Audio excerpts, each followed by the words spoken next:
நீங்கள் ஏன் வானத்தை அண்ணாந்து பார்த்து கொண்டே நிற்கிறீர்கள்? இந்த இயேசு உங்களிடமிருந்து விண்ணேற்றம் அடைந்ததை கண்டீர்கள் அல்லவா? அவ்வாறே அவர் மீண்டும் வருவார். அல்லேலூயா. தந்தை, மகன், தூயாவியாரின் பெயராலே.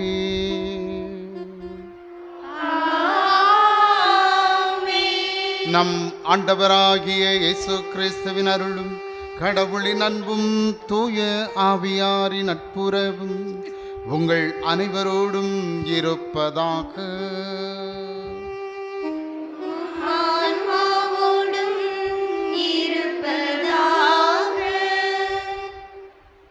ஆண்டவரின் விண்ணேற்பு பெருவிழா திருப்பலி முன்னுரை. இறை இயேசுவின் அன்பானவர்களே, இன்று நாம் ஆண்டவர் இயேசுவின் விண்ணேற்பு பெருவிழாவை கொண்டாடி மகிழ்கின்றோம். தந்தையின் விருப்பப்படி இந்த பூமியில் மனிதனாக பிறந்து 33 ஆண்டுகளே வாழ்ந்து மரித்து உயிர்த்த இயேசு மீண்டும் தந்தையிடமே சென்ற நாள். உங்களை திக்கற்றவர்களாக விடமாட்டேன், உங்களுக்கு துணையாளரை அனுப்புவேன் என்று வாக்கு மாறாத தேவன் ஆவியானவரை நமக்கு துணையாக தந்து உலகம் முடியும் வரை உங்களோடு இருப்பேன் என்று வாழும் தெய்வமாக வாழ்ந்து கொண்டிருக்கின்றார். இந்த உண்மையை நம் தாயாம் திரு அவை நமக்கு வலியுறுத்தி வாழ அழைக்கின்றது. இன்றைய பெருவிழாவை சிறப்பித்து ஆசி வழங்க வந்திருக்கும் அருட்தந்தை பீட்டர் மற்றும் நமது பங்குத்தந்தை அருட்சகோதரிகள், இறை மக்கள் உங்கள் ஒவ்வொருவரையும் இன்றைய வழிபாட்டை சிறப்பிக்கும் நம் ஊர் மைந்தர்களான வாகன உரிமையாளர்கள், கடை உரிமையாளர்கள், ஓட்டுநர்கள், நடத்துனர்கள், ஆபரேட்டர்கள், கட்டிட தொழிலாளர்கள் மற்றும் வெளிநாடுகளில் வேலை செய்பவர்கள் இணைந்து அன்புடன் வரவேற்கின்றோம். பாடுகள் பட எருசலேமை நோக்கி சென்றவர் தமது உயிர்ப்பை பெத்தானியாவில் இருந்து முன்னேற்றம் அடைகின்றார். சிதறி கிடந்த சீடர்களை ஒன்று சேர்க்கின்றார். துன்பமின்றி இன்பமில்லை, தாழ்வு இன்றி உயர்வு இல்லை, இறப்பு இன்றி உயிர்ப்பு இல்லை என்பதை உணர்த்துகின்றார். இதை முற்றிலுமாக உணர்ந்தவர் நம் புனிதர் அந்தோனியார். லிஸ்பன் நகரில் பிறந்து 36 ஆண்டுகளே வாழ்ந்து இளம் வயதிலே இயேசுவுக்காக உயிரித்தவர் நம் புனிதர். புதுமைகள் பல புரியும் ஆற்றல் படைத்தவராக கோடிக்கணக்கான மக்களின் மனதில் இடம் பிடித்தவர் நம் புனிதர். சிறப்பாக அளவை மண்ணுக்கே சொந்தக்காரராக வரங்கள் பல பொழிபவராக திகழ்கின்றார். இவரும் நம்மை போல நல்ல பெற்றோரிடம் பிறந்து இறை ஞானத்தில் வளர்க்கப்பட்டதால், இயேசுவை மிக நெருங்கி வாழ்ந்ததால் இயேசுவை தம் கரங்களில் ஏந்தும் பேற்றை பெற்றவர் ஆனார். இன்றைய சிந்தனையாக உழைப்பு பயன் தரும் என்று உழைத்து பொருளாதாரத்தை உயர்த்தும் நம் ஊர் உழைப்பாளிகள் அத்தனை பேரையும், சிறப்பாக வெளிநாடுகளில் உழைத்து வரும் அத்தனை பேரையும் இன்றைய 6ஆம் நாள் திருப்பலியில் இணைத்து செபித்து நமது ஊரிலும் வெளி மாநிலங்களிலும் பணிபுரியும் நபர்களையும் இந்த ஆலயத்தில் குழுமியுள்ள நம்மையும் இத்தெய்வீக பலியில் இணைத்து நம் புனிதரின் பரிந்துரை தொடர்ந்து கிடைக்க அருள் வேண்டுவோம். இறை ஆசீர் பெறுவோம்.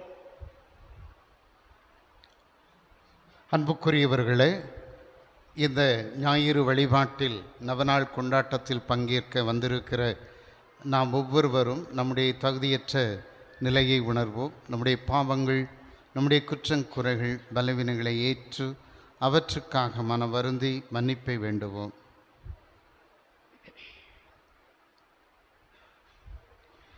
அன்புக்குரிய சகோதர சகோதரிகளே, நம்முடைய திருமுழுக்கு நினைவாக நம்மீது தெளிக்கப்படும் தமது படைப்பாகிய இந்த தண்ணீரை புனிதப்படுத்தி அருளுமாறு நம் கடவுளாகிய ஆண்டவரை கெஞ்சி மன்றாடுவோமாக. அவரே நமக்கு உதவி அளித்து அன்று நாம் பெற்றுக்கொண்ட தூய ஆவிக்கு உண்மை உள்ளவர்களாய் நிலைத்திருக்க அருள்வாராக. என்றென்றும் உள்ள எல்லாமல்ல இறைவா, வாழ்வின் ஊற்றும் தூய்மையின் தொடக்கமும் ஆன தண்ணீரின் வழியாக மக்கள் புனிதம் அடைந்து நிலைவாழ்வின் கொடையை பெற வேண்டும் என்று திருவிழமானீர். இத்தண்ணீரை புனிதப்படுத்தியருள உம்மை தாழ்மையுடன் வேண்டுகின்றோம். ஆண்டவரே, மது நாளாகி இன்றும் அது அருட்காவலை பெற விரும்புகின்றோம். வாழ்வழிக்கும் அது அருளின் ஊற்றினை மேல் புதுப்பித்தருளும். இத்தண்ணீரினால் எங்கள் உடலையும் உள்ளத்தையும் தீமைகள் அனைத்திலிருந்தும் காத்திருள்வீராக. இவ்வாறு நாங்கள் தூய இதயத்துடன் அணுகி வரவும் முது மீட்பை பெற்றுக்கொள்ளவும் தகுதி பெறுவோமாக. எங்கள் ஆண்டவராகிய கிறிஸ்து வழியாக உம்மை மன்றாடுகின்றோம். எல்லாமல்ல இறைவா, தண்ணீர் வளம் பெற அதில் ஒப்பிட வேண்டுமென்று இறைவாக்கினர் எலிசா வழியாக கற்பித்து மது படைப்பு பொருளாகி இந்த உப்பை பரிவிறக்கத்துடன் புனிதப்படுத்தியருள உம்மை தாழ்மையுடன் வேண்டுகிறோம். ஆண்டவரே, உப்பு கலந்த இத்தண்ணீர் தெளிக்கப்படுகிற இடமெல்லாம் தீயோனின் தாக்குதல் அனைத்தும் தோல்வியுறச் செய்வீராக. மேலும் உம்முடைய தூய் ஆவியார் உடனிருந்து எங்களை இடையராது காத்திருள்வாராக. எங்கள் ஆண்டவராகிய கிறிஸ்து வழியாக உம்மை மன்றாடுகின்றோம்.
அவர்கள் யாவருமே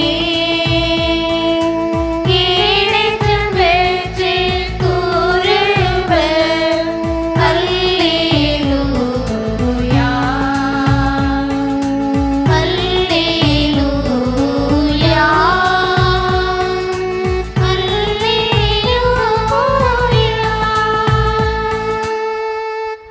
ஆண்டவரே போற்றுங்கள், ஏனெனில் அவர் நல்லவர்.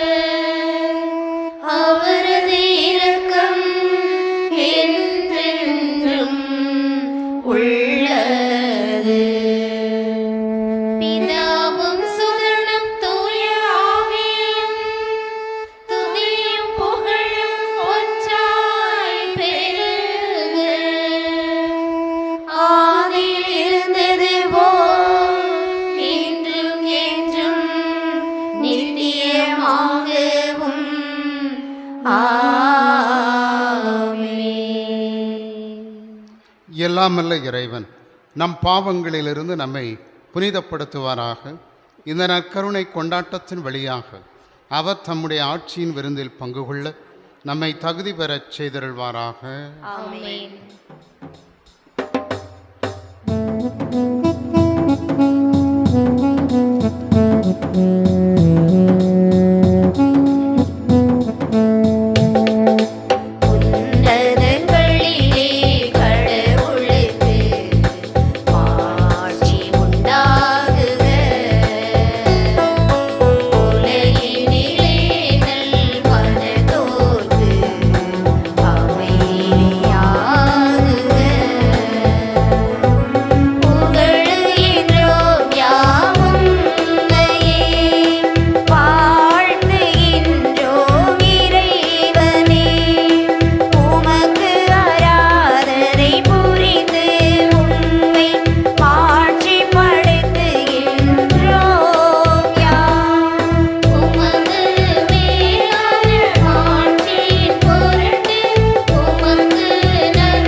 மன்றாடுவோமாக. எல்லாம் வல்லவரான இறைவா, உம் திருமகனேசுவின் விண்ணேற்றம் எங்களுக்கு ஒரு முன்னடையாளமாக இருக்கின்றது. தலையாகி அவர் பெற்ற மாட்சிக்கே அவரது உடலாக்கிய நாங்களும் அழைக்கப்பட்டுள்ளோம் என்னும் எதிர்நோக்கை எங்களுக்கு தருகிறது. எனவே நாங்கள் உமக்கு அன்புடன் நன்றி கூறி புனிதமான மகிழ்ச்சியுடன் அக்களிக்க செய்தருளும். உம்மோடு தூய ஆவியாரின் ஒன்றிப்பில் இறைவனாய் என்றேற்றும் வாழ்த்து ஆட்சி செய்கின்ற எங்கள் ஆண்டவரும் திரு மகனுமாக்கிய கிறிஸ்து வழியாக உம்மை மன்றாடுகின்றோம்.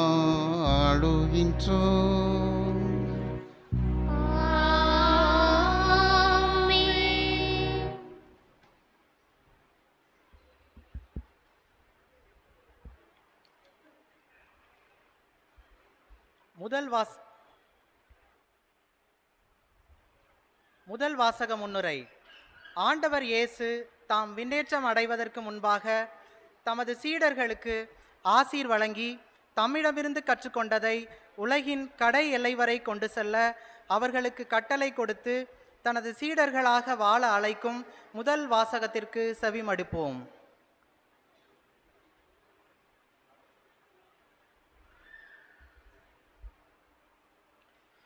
முதல் வாசகம். எங்கள் கண்கள் முன்பாக இயேசு மேலே எடுத்துக்கொள்ளப்பட்டார். திருத்தூதர் பணிகள் நூலிலிருந்து வாசகம். அதிகாரம் 1, இறை வார்த்தைகள் 1-11 முடிய. தெயோபில் அவர்களே, இயேசு தாம் தெரிந்து கொண்ட திருத்தூதர்களுக்கு அவர்கள் தூய ஆவியின் துணையோடு செய்ய வேண்டியவற்றை குறித்து அறிவுறுத்திய பின் விண்ணேற்றமடைந்தார். விண்ணேற்றமடைந்த நாள் வரை அவர் செய்தவை கற்பித்தவை யாவற்றையும் குறித்து எனது முதலாம் நூலில் நான் எழுதினேன். இயேசு துன்புற்று இறந்த பின் 40 நாட்களாக அவர்களுக்கு தோன்றி இறையாட்சியை பற்றி கற்பித்தார்.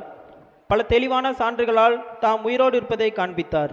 அவர்களோடு சேர்ந்து உண்ணும்போது அவர்களிடம், நீங்கள் எருசலேமை விட்டு நீங்க வேண்டாம், என்னிடமிருந்து கேட்டறிந்த தந்தையின் வாக்குறுதி நிறைவேற காத்திருங்கள். யோவான் தண்ணீரால் திருமுழுக்கு கொடுத்தார், நீங்களோ இன்னும் சில நாட்களில் தூய ஆவியால் திருமுழுக்கு பெறுவீர்கள் என்று கூறினார். பின்பு அங்கே கூடியிருந்தவர்கள் அவரிடம், ஆண்டவரே, இஸ்ரேலுக்கு ஆட்சியுரிமையை மீண்டும் பெற்றுத்தரும் காலம் இதுதானோ என்று கேட்டார்கள். அதற்கு அவர், என் தந்தை தம் அதிகாரத்தால் குறித்து வைத்துள்ள நேரங்களையும் காலங்களையும் அறிவது உங்களுக்கு உரியது அல்ல. ஆனால் தூய ஆவி உங்களிடம் வரும்போது நீங்கள் கடவுளது வல்லமையை பெற்று எருசலேமிலும் யூதேயா சமாரியா முழுவதிலும் உலகின் கடை எல்லை வரைக்கும் எனக்கு சாட்சிகளாய் இருப்பீர்கள் என்றார். இவற்றை சொன்ன பின்பு அவர்கள் கண்கள் முன்பாக அவர் மேலே எடுத்து கொள்ளப்பட்டார். மேகம் ஒன்று அவரை எடுத்து சென்று அவர்கள் பார்வையிலிருந்து மறைந்து விட்டது. அவர் செல்லும்போது அவர்கள் வானத்தை அண்ணார்ந்து பார்த்து கொண்டே இருந்தார்கள். அப்போது வெண்ணுடை அணிந்த இருவர் தோன்றி, கலிலியரே, நீங்கள் ஏன் வானத்தை அண்ணார்ந்து பார்த்து கொண்டு நிற்கிறீர்கள்? இந்த இயேசு உங்களிடமிருந்து விண்ணேற்றம் அடைந்ததை கண்டீர்கள் அல்லவா? அவ்வாறே அவர் மீண்டும் வருவார் என்றார். இது ஆண்டவர் வழங்கும் அருள்வாக்கு.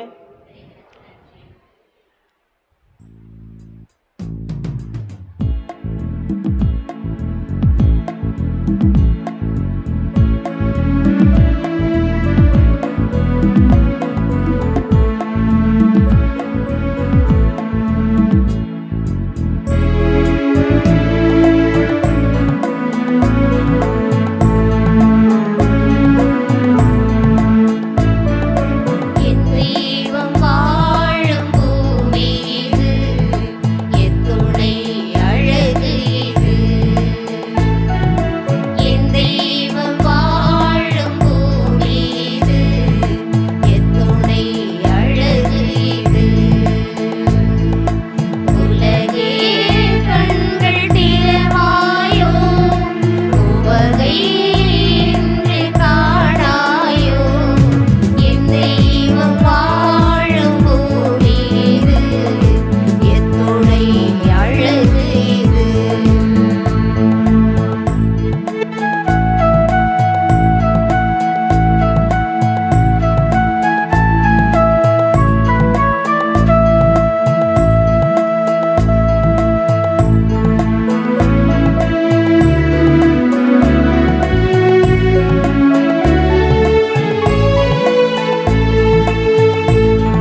பருகு என் தெய்வம் வாழும் பூமி இது எத்துணை அழகு இது என் தெய்வம் வாழும் பூமி இது எத்துணை அழகு இது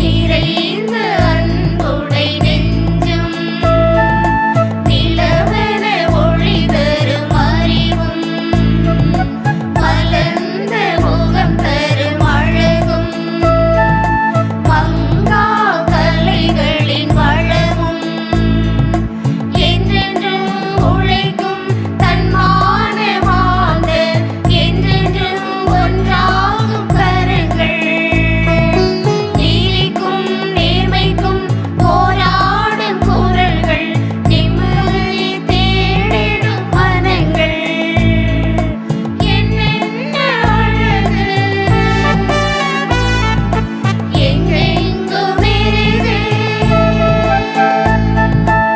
என்னென்ன அழகு எங்கெங்கும் மெருகு இயற்கையை அழகு இன்பம் அள்ளி பருகு என் தெய்வம் வாழும் பூமி இது எத்துணை அழகு இது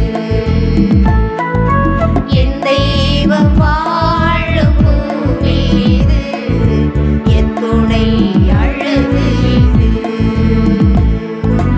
உலகே கண்கள் திறவாயோ உவகை என்று காணாயோ என் தெய்வம் வாழும் பூமி இது எத்துணை அழகு இது என் தெய்வம் வாழும் பூமி இது எத்துணை அழகு இது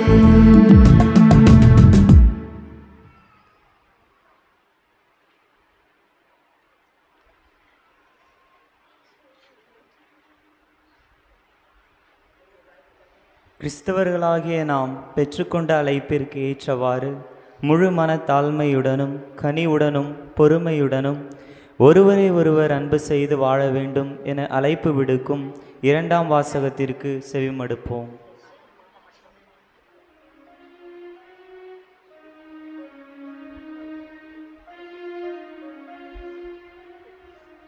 இரண்டாம் வாசகம். திருத்தூதர் பவுல் எபேசியருக்கு எழுதிய திருமுகத்திலிருந்து வாசகம். அதிகாரம் 4 இறைவசனங்கள் 1 முதல் 13 முடிய. சகோதரர் சகோதரிகளே, ஆண்டவர் பொருட்டு கைதியாக இருக்கும் நான் உங்களை கெஞ்சி கேட்கிறேன். நீங்கள் பெற்றுக்கொண்ட அழைப்புக்கு ஏற்ப வாழுங்கள். முழு மனத்தாழ்மையோடும் கனிவோடும் பொறுமையோடும் ஒருவரை ஒருவர் அன்புடன் தாங்கி அமைதியுடன் இணைந்து வாழ்ந்து தூய ஆவியர்களும் ஒருமைப்பாட்டை காத்துக்கொள்ள முழு முயற்சி செய்யுங்கள். நீங்கள் ஒரே எதிர்நோக்கு கொண்டு வாழ அழைக்கப்பட்டிருக்கிறீர்கள். ஒரே எதிர்நோக்கு இருப்பது போல உடலும் ஒன்றே, தூய ஆவியும் ஒன்றே. அவ்வாறே ஆண்டவர் ஒருவரே, திருமுழுக்கு ஒன்றே, எல்லோருக்கும் கடவுளும் தந்தையுமானவர் ஒருவரே. அவர் எல்லோருக்கும் மேலானவர், எல்லோர் மூலமாகவும் செயலாற்றுபவர், எல்லோருக்குள்ளும் இருப்பவர். கிறிஸ்து கொடுக்க விரும்பும் அளவுக்கேற்ப நம் ஒவ்வொருவருக்கும் அருள் அளிக்கப்பட்டுள்ளது. ஆகையால் தான் அவர் உயரே ஏறி சென்றார். அப்போது சிறைப்பட்ட கைதிகளை இழுத்துச் சென்றார். மனிதருக்கு பரிசுகளை வழங்கினார் என்று மறைநூல் கூறுகிறது. ஏறி சென்றார் என்பதனால் அதன் முன்பு மண்ணுலகின் கீழான பகுதிகளுக்கு அவர் இறங்கினார் என்று விளங்குகிறதல்லவா? கீழே இறங்கியவர்தான் எங்கும் நிறைந்திருக்கும்படி எல்லா வாழ்வுகளுக்கும் மேலாக ஏறி சென்றவர். அவரே சிலரை திருத்துதர்களாகவும் சிலரை இறைவாக்கினர்களாகவும் வேறு சிலரை நற்செய்தியாளர்களாகவும் ஆயர்களாகவும் போதகர்களாகவும் ஏற்படுத்தினார். திருத்தொண்டாற்ற இறைமக்களை ஆயத்தப்படுத்தவும் கிறிஸ்துவின் உடலை கட்டி எழுப்பவும் இவர்களை அவர் ஏற்படுத்தினார். அதனால் நாம் எல்லோரும் இறைமகனை பற்றிய அறிவிலும் நம்பிக்கையிலும் ஒருமைப்பாட்டை அடைவோம். கிறிஸ்துவிடம் காணப்பட்ட நிறைவை பெருமளவுக்கு நாம் முதிர்ச்சி அடைவோம். இது ஆண்டவர் வழங்கும் அருள்வாக்கு.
ஆண்டவர் உங்களோடு இருப்பாராக.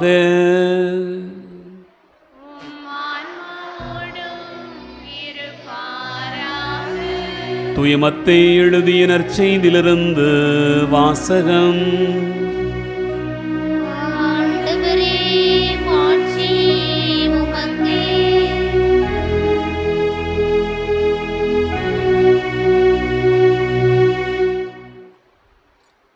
மத்தேயு நற்செய்தி அதிகாரம் 25 இறை வார்த்தைகள் 14 முதல் 30 முடிய. அக்காலத்தில் இயேசு கூறியதாவது: விண்ணரசை பின்வரும் நிகழ்ச்சி வாயிலாகவும் விளக்கலாம். நெடும் பயணம் செல்லவிருந்த ஒருவர் தம் பணியாளர்களை அழைத்து அவர்களிடம் தம் உடைமைகளை ஒப்படைத்தார். அவரவர் திறமைக்கு ஏற்ப ஒருவருக்கு 5 தாலந்தும் வேறொருவருக்கு 2 தாலந்தும் இன்னொருவருக்கு 1 தாலந்தும் கொடுத்துவிட்டு நெடும் பயணம் மேற்கொண்டார். 5 தாலந்தை பெற்றவர் போய் அவற்றை கொண்டு வாணிகம் செய்து வேறு 5 தாலந்து ஈட்டினார். அவ்வாறே 2 தாலந்து பெற்றவர் மேலும் 2 தாலந்து ஈட்டினார். 1 தாலந்து பெற்றவரோ போய் நிலத்தை தோண்டி தம் தலைவரின் பணத்தை புதைத்து வைத்தார். நெடுங்காலத்திற்கு பின் அந்த பணியாளர்களின் தலைவர் வந்து அவர்களிடம் கணக்கு கேட்டார். 5 தாலந்து பெற்றவர் அவரை அணுகி வேறு 5 தாலந்தை கொண்டு வந்து, ஐயா, 5 தாலந்தை என்னிடம் ஒப்படைத்தீர், இதோ பாரும், இன்னும் 5 தாலந்தை ஈட்டியுள்ளேன் என்றார். அதற்கு அவருடைய தலைவர் அவரிடம், நன்று, நம்பிக்கைக்குரிய நல்ல பணியாளரே, சிறிய பொறுப்புகளில் நம்பிக்கைக்கு உரியவராய் இருந்தீர், எனவே பெரிய பொறுப்புகளில் உம்மை அமர்த்துவேன், உம் தலைவனாகிய என் மகிழ்ச்சியில் நீரும் வந்து பங்கு கொள்ளும் என்றார். 2 தாலந்து பெற்றவரும் அவரை அணுகி, ஐயா, நீர் என்னிடம் 2 தாலந்து ஒப்படைத்தீர், இதோ பாரும், வேறு 2 தாலந்து ஈட்டியுள்ளேன் என்றார். அவருடைய தலைவர் அவரிடம், நன்று, நம்பிக்கைக்குரிய நல்ல பணியாளரே, சிறிய பொறுப்புகளில் நம்பிக்கைக்குரியவராய் இருந்தீர், எனவே பெரிய பொறுப்புகளில் உம்மை அமர்த்துவேன், உம் தலைவனாகிய என் மகிழ்ச்சியில் நீரும் வந்து பங்கு கொள்ளும் என்றார். 1 தாலந்தை பெற்றுக்கொண்டவரும் அவரை அணுகி, ஐயா, நீர் கடின உள்ளத்தினர், நீர் விதைக்காத இடத்திலும் போய் அறுவடை செய்பவர், நீர் தூவாத இடத்திலும் விளைச்சலை சேகரிப்பவர் என்பதை அறிவேன். உமக்கு அஞ்சியதால் நான் போய் உம்முடைய தாலந்தை நிலத்தில் புதைத்து வைத்தேன், இதோ பாரும், உம்முடையது என்றார். அதற்கு அவருடைய தலைவர், சோம்பேறியே, பொல்லாத பணியாளரே, நான் விதைக்காத இடத்திலும் போய் அறுவடை செய்பவன், நான் தூவாத இடத்திலும் போய் சேகரிப்பவன் என்பது உனக்கு தெரிந்திருந்ததல்லவா? அப்படியானால் என் பணத்தை நீ வட்டிக்கடையில் கொடுத்து வைத்திருக்க வேண்டும். நான் வரும்போது அது எனக்கு வரவேண்டியதை வட்டியோடு திரும்ப பெற்றிருப்பேன் என்று கூறினார். எனவே அந்த தாலந்தை அவனிடமிருந்து எடுத்து 10 தாலந்து உடையவரிடம் கொடுங்கள். ஏனெனில் உள்ளவர் எவருக்கும் கொடுக்கப்படும், அவர்கள் நிறைவாக பெறுவர். இல்லாதோரிடமிருந்து அவரிடம் உள்ளதும் எடுக்கப்படும். பயனற்ற இந்த பணியாளனை புறம்பே உள்ள இருளில் தள்ளுங்கள், அங்கே அழுகையும் அங்கலாய்ப்பும் இருக்கும் என்று அவர் கூறினார். ஆண்டவரின் அருள்வாக்கு. கிறிஸ்துவே உமக்கு புகழ்.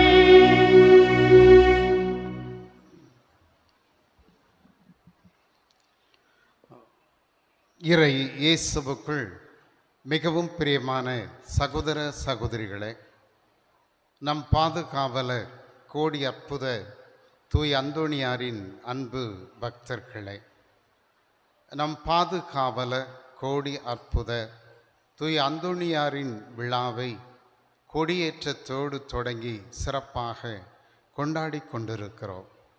அன்புக்குரியவர்களே, ஒவ்வொரு நாளும் ஒவ்வொரு தலைப்பிலே நாம் சிந்தித்து கொண்டிருக்கிறோம். இவ்வாறு நம்முடைய கிறிஸ்தவ வாழ்வை புதுப்பித்து கொண்டிருக்கிறோம். அவ்வாறு சிந்திக்கின்ற பொழுது இன்றைய நாளிலே உழைப்பு பயன் தரும், வெட்டி பேச்சு வெறுமையை தரும் வறுமை, இவ்வாறு சிந்திப்பதற்காக உங்களுடைய பங்கு தந்தை நமக்கு சிறப்பான அழைப்பு கொடுத்திருக்கிறார். அன்புக்குரியவர்களே, இவ்வாறு இன்றைய நாள் ஒரு சிறப்பு மிக்க ஒரு நாள். அதாவது ஆண்டவராகிய இயேசு விண்ணகத்திற்கு ஏறி சென்ற நாள், நம்முடைய பாதுகாவலருடைய நவநாள், 6வது நாள்.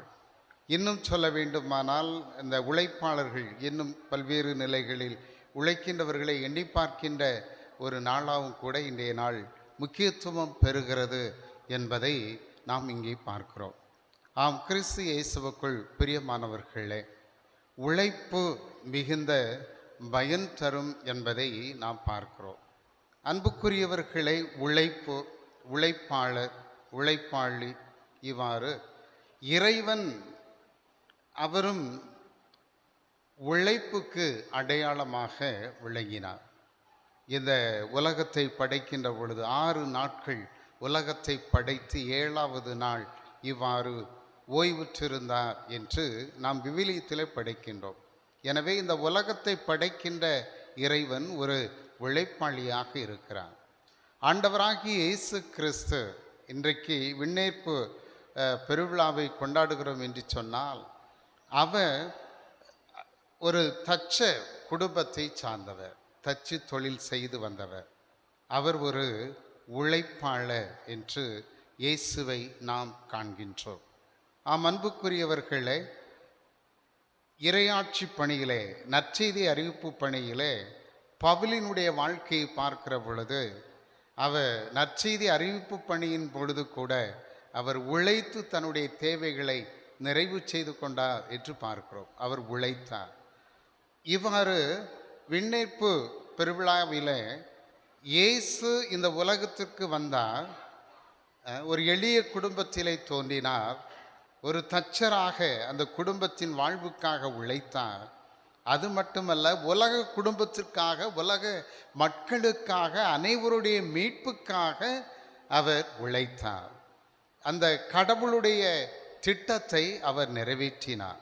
எனவேதான் கடவுள் அவருக்கு மகிமையான வாழ்வை கொடையாக, பரிசாக கடவுள் அவருக்கு தந்திருக்கிறார். விண்ணக மகிமை தந்தையின் வலப்பக்கம் வீற்றிருக்கின்றார். இவ்வாறு இத்தகைய ஒரு மகிமையை, மேலான வாழ்வை அவர் பெற்றுக்கொண்டார் என்று சொன்னால், அவரும் உழைப்பை, கடவுள் அவருடைய உழைப்பை முன்னிட்டு, அவருடைய அர்ப்பணத்தை முன்னிட்டு மகிமையிலே பங்கு கொடுத்தார். கிறிஸ்துவுக்குள் பிரியமானவர்களே, எனவே உழைப்பு நமது வாழ்வில் மிக மிக முக்கியமான இடத்தை பெறக்கூடிய ஒன்றாக இருக்கிறார். எல்லாருமே ஏதாவது ஒரு விதத்தில் நம்ம எடுத்துக்கிட்டோம்னு சொன்னால், எல்லாரும் ஏதாவது ஒரு விதத்தில் ஏதாவது ஒரு வேலையை செஞ்சுட்டு உழைப்பை நாம் கொடுத்து கொண்டு தான் இருக்கிறோம். அதுவும் நம்மளுடைய மண்ணை சார்ந்த இறை மக்கள் பொதுவாக விவசாயத்தில் இன்னும் பல துறைகளில் இருக்கலாம். ஆனால் அதிகமாக விவசாயத்திலே உழைக்கின்றவர்களாக, உழைப்பாளிகளாக நாம் சிறப்பாக செயல்படுவதை பார்க்கிறோம். எனவே உழைப்பு, அது விவசாயமாக இருக்கலாம், வேறு எந்த துறையில் பணியாற்றுவதாக இருக்கலாம், இருந்தாலும் உழைப்பு என்பது மாண்பு மிக்கதாக இருக்கிறது. அது மனிதருக்கு மாண்பை தருவதாக இருக்கிறது. ஆறறிவில்லா விலங்குகளுக்கு நிலம் உணவளிக்க கட்டளையிடுகிறார் கடவுள். ஆனால் மனிதன் உழைக்க வேண்டும். இந்த உழைப்பை கடவுள் கொடையாக மனிதருக்கு கொடுத்திருக்கிறார். உழைப்பை கடவுள் மனிதருக்கு கொடையாக அவர் தந்திருக்கிறார்.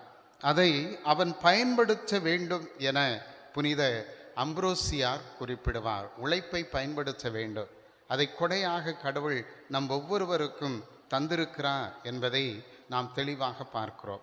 அன்புக்குரியவர்களே, உழைப்பு அது எந்த தொழிலாக இருந்தாலும் சரி, அது மாண்பு மிக்கதாக இருக்கிறது, போற்றுதற்கு உரியதாக இருக்கிறது. ஆனால் இன்றைக்கு நாம் பல வேளைகளில் நம்முடைய எண்ணங்கள் எல்லாம் எப்படி இருக்கிறது, நம்ம எப்படி நினைக்கிறோம், அதாவது ஒரு அரசு துறைகளில் பணியாற்றுவது தான் ஒயிட் காலர் ஜாப் சொல்லுவோம்ல, அதுதான் உழைப்பாக நல்ல இதாக நல்ல ஒரு வருமானத்தை தருவதாக, ஈட்டுவதாக பல வேளைகளில் நினைக்கலாம். ஆனால் பல வேளைகளில் எந்த தொழிலாக இருந்தாலும் உழைப்பை நாம் குறைத்து மதிப்பிடக்கூடாது. உழைப்பை மட்டுமல்ல, உழைத்து கொண்டிருக்கிற மனிதர்களையும் நாம் அவர்களுக்கு உரிய மாண்பை கொடுக்க வேண்டும். குறைத்து மதிப்பிடக்கூடாது, அவர்களை குறைத்து செயல்படக்கூடாது, அவருடைய மாண்புக்கு ஊறு விளைவிக்கக்கூடாது என்பதை இன்றைய நாளிலே ஆண்டவர் சுட்டி காட்ட விரும்புகிறார். இன்றைக்கு நாம் உழைக்கிறவங்க எந்த நிலையில் இருந்தாலும், எந்த வேலையை செஞ்சாலும் சரி, நாம் எப்படி பார்க்கிறோம்? அவர்கள் மாண்புக்கு உரியவர்கள் என்று நாம் பார்க்கிறோமா? அவர்களை தாழ்வாக, இழிவாக பார்க்கின்ற நிலையிலே இருக்கிறோமா? இன்றைக்கு உழைப்பை வைத்து மனிதர்களை மதிப்பீடு செய்கின்ற ஒரு நிலை கூட இன்றைய காலகட்டத்தில் இருக்கிறார். ஒவ்வொரு உழைப்பும், ஏன் உழைப்பாளிகளும் போற்றுதற்கு உரியவர்களாக இருக்கிறார்கள் என்று பார்க்கிறோம். பல வேளைகளில் மெத்த படித்தவங்க, நிறைய படித்தவங்க கூட கடைசியாக விவசாயத்திற்கு திரும்புகிற, விவசாயத்தில் பல புரட்சி ஏற்படுத்துகிற, சாதித்து காட்டுகிற நிறைய பேர்களே என்ன செய்கிறாங்க, இருக்கத்தான் செய்கிறாங்க. சில பேர் படிச்சுட்டா போதும், தோட்டத்துக்கு போவதா, மண்வெட்டியை பிடிப்பதா என்று நினைக்கிறவர்களும் இருக்கத்தான் செய்கிறார்கள். எனவே உழைப்பை நாம் எப்படி பார்க்கிறோம், போற்றுகிறோமா? அன்புக்குரியவர்களே, உழைப்பு தான் ஒரு மனிதனுக்கு வாழ்வு தருகிறது, ஒரு மனிதனுக்கு உணவளிக்கிறது, ஒரு குடும்பத்தை தாங்குகிறது, ஒரு மனிதனுடைய வளர்ச்சிக்கு, முன்னேற்றத்திற்கு காரணமாக இருப்பது உழைப்பு என்பது தான் நாம் தெளிவாக பார்க்கிறோம். அன்புக்குரியவர்களே, ஒரு மனிதனின் தலை சிறந்த நண்பர்கள் அவர்களுடைய 10 விரல்கள் என்று ராபர்ட் என்ற அறிஞர் குறிப்பிடுவார். அதாவது ஒரு மனிதனுடைய தலை சிறந்த நண்பர்கள் அவனுடைய 10 விரல்கள். எனவே தான் நாம் சொல்வோம், விவசாயி சேற்றில் கை வைக்கவில்லை என்று சொன்னால் நாம் என்ன செய்ய முடியாது, சோற்றில் கை வைக்க முடியாது. அடிப்படையில் விவசாயம்தான் முக்கியத்துவம் பெறுகிறது. ஆனால் அந்த நாட்டில் விவசாயத்துக்கு முக்கியத்துவம் கொடுக்கப்படுகிறதா? இன்றைக்கு விவசாயிகள் பல சட்டங்களின் வழியாக எப்படியெல்லாம் ஒடுக்கப்படுகிறார்கள் என்பதை இன்றைய காலகட்டத்தில் நாம் பார்த்து கொண்டு தான் இருக்கிறோம். அன்புக்குரியவர்களே, உனது நெற்றி வேர்வை நிலத்தில் வாழ உழைப்பது சாபம் அல்ல. மனிதர் நிலத்தை பயன்படுத்தும் பணியாளராகி அது கொணரும் கனிகளை உண்கிறார். எனவே உழைப்பு உயர்வானதும் நன்மை பயப்பதாகவும் இருக்கிறது என்று யூத ராபிகள் குறிப்பிடுவார்கள். எனவே உழைப்பு என்று சொல்லுகிற பொழுது அது எந்த நிலையில் இருந்தாலும் ஒரு மனிதனுக்கு உணவளிக்கிறது, ஒரு மனிதனுக்கு வாழ்வு தருகிறது, ஒரு மனிதனை உயர்த்துகிறது என்பதை பார்க்கிறோம். எனவே தான் பவுல் கூட சொல்வான், உழைக்க மனமில்லாத எவரும் உண்ணலாகாது அப்படின்னு சொல்வான். தாங்கள் உண்ணும் உணவுக்கு உழைக்க வேண்டும், அப்படிதானே? ஆனால் இன்றைக்கு நாம் உண்மையிலே உழைக்கிறோமா? எல்லாரும் உழைக்கிறோமா? நாம் என்ன எல்லாரும் சாப்பிடக்கூடிய சாப்பாட்டுக்கு உழைப்பு, உடல் உழைப்பு நம்ம கொடுக்குறோமா? கொடுக்குறோம், இல்லைன்னு சொல்லலை. எல்லாரும் கொடுக்குறோமா? அப்படிங்கிறது ஒரு கேள்விக்குறியான ஒன்று தான். எனவே தான் இன்றைக்கு பார்க்குறோம்ல, வெட்டி பேச்சு, வீண் பேச்சு, வெறுமையான பேச்சு, இவைகளுக்கு உட்கார்ந்து நம்ம அதிகமான இடத்தை நாம் கொடுக்கிறோம் என்று பார்க்கிறோம். ஆனால் உழைப்புக்கு முக்கியத்துவத்தை கொடுக்கிறோமா? அன்புக்குரிய சகோதர சகோதரிகளே, இவ்வாறு உழைப்பு தான் ஒரு மனிதனுக்கு வாழ்வுக்கு, வளர்ச்சிக்கு, உயர்வுக்கு அச்சாரமாக, அடித்தளமாக இருக்கிறது என்பதை தெளிவாக பார்க்கிறோம். எனவே உழைக்க வேண்டும் என்பதை ஆண்டவர் சுட்டி காட்டுகிறார். அன்புக்குரிய சகோதர சகோதரிகளே, இறைவன் உலகை படைக்கின்றார் உழைப்பின் வாயிலாக. இவ்வாறு இன்றைக்கு நாம் எடுத்துக்கிட்டோம் அப்படின்னு சொன்னால், நம்ம உழைக்கிறோம் அப்படின்னு சொன்னால், இறைவன் உலகை படைத்தார், மனிதனுடைய கையில் கொடுத்தார், மனிதன் அதை ஆண்டு வந்தான், அதை பயன்படுத்தி வந்தான் என்று பார்க்கிறோம். அப்படின்னா கடவுள் இந்த உலகை படைத்தார். இன்னைக்கு உழைக்கிற மனிதரும் கூட இந்த உலகத்திலே உலகத்தை புதிய படைப்பாக மாற்றுகிறார், புதியனவற்றை கொடுக்கிறார். இன்றைக்கி நாம் உண்மையிலே இருக்கிறோம். இன்றைக்கி நல்ல சந்தோஷமாக, இன்றைக்கி எத்தனையோ நாடுகளில், ஏன் இந்த தேர்தல் நேரத்தில் கூட கர்நாடகாவில் ஒரு கிராமத்தில் ரொம்ப போராட்டம், அதாவது தேர்தலை புறக்கணிக்கின்ற நிலை. ஏன் அப்படின்னு சொன்னால், அவங்களுக்கு அடிப்படை தேவைகள் கூட அந்த கிராமத்தில் என்ன செய்யப்படவில்லை, கிடைக்கவில்லை, நிறைவேற்றப்படவில்லை என்பது தான். நாம் இன்றைக்கு நல்ல அந்த கோவிலில், பெரிய கோவிலில் பெருந்திரளாக இந்த வண்ண விளக்குகளோடு, இந்த காற்றாடிகளோடு உட்கார்ந்து இறைவார்த்தை கேட்டுக்கொண்டிருக்கிறோம், இந்த திருப்பலியில் ஈடுபாட்டோடு பங்கெடுக்கிறோம் அப்படின்னு சொன்னால், இதெல்லாம் யாருடைய படைப்புகள்? மனிதருடைய படைப்புகள். அது கடவுள் தான். கடவுள் மனிதர்களுக்கு ஆற்றலை கொடுக்கின்றார்கள், மனிதன் படைக்கின்றான். இந்த படைப்பு அவனுக்கு மட்டுமல்ல, இந்த சமூகத்துக்கு, உலகத்திற்கே வாழ்வுக்கு பயனுள்ளதாக இருக்கிறது. எனவே மனிதனுடைய உழைப்பு என்று சொல்லுகிற பொழுது இந்த உலகையே, சமூகத்தையே புதிய படைப்பாக மாற்றுகிறான் என்பதை பார்க்கிறோம். எடிசன் 67 வயது, அவருடைய ஆய்வு கூடம், அவருடைய ஆராய்ச்சி கட்டுரைகள் எல்லாமே கூட திடீரென எரிந்து அது போய்விடுகிறது. எனவே மனைவி பார்த்து சொன்னார், ஆனாலும் நான் சோர்ந்து போக மாட்டேன் அப்படின்னு சொல்லி, இன்னும் முயற்சி செய்வேன், இன்னும் உழைப்பேன், எனக்கு நம்பிக்கை இருக்கிறது என்று சொல்லி இன்னும் அதிகமான கண்டுபிடிப்புகளை எல்லாம் தரக்கூடியவராக இருந்தார். எனவே நிறைய மனிதருடைய உழைப்பு, கண்டுபிடிப்புகள், அதுதான் அவற்றில்தான் நிறைவை, வாழ்வை நாம் கண்டுகொண்டவர்களாக இருக்கிறோம் என்று பார்க்கிறோம். எனவே இன்றைக்கு என்னுடைய உழைப்பினால், என்னுடைய முயற்சினால் குடும்பம் எந்த நிலைக்கு இருக்கிறது?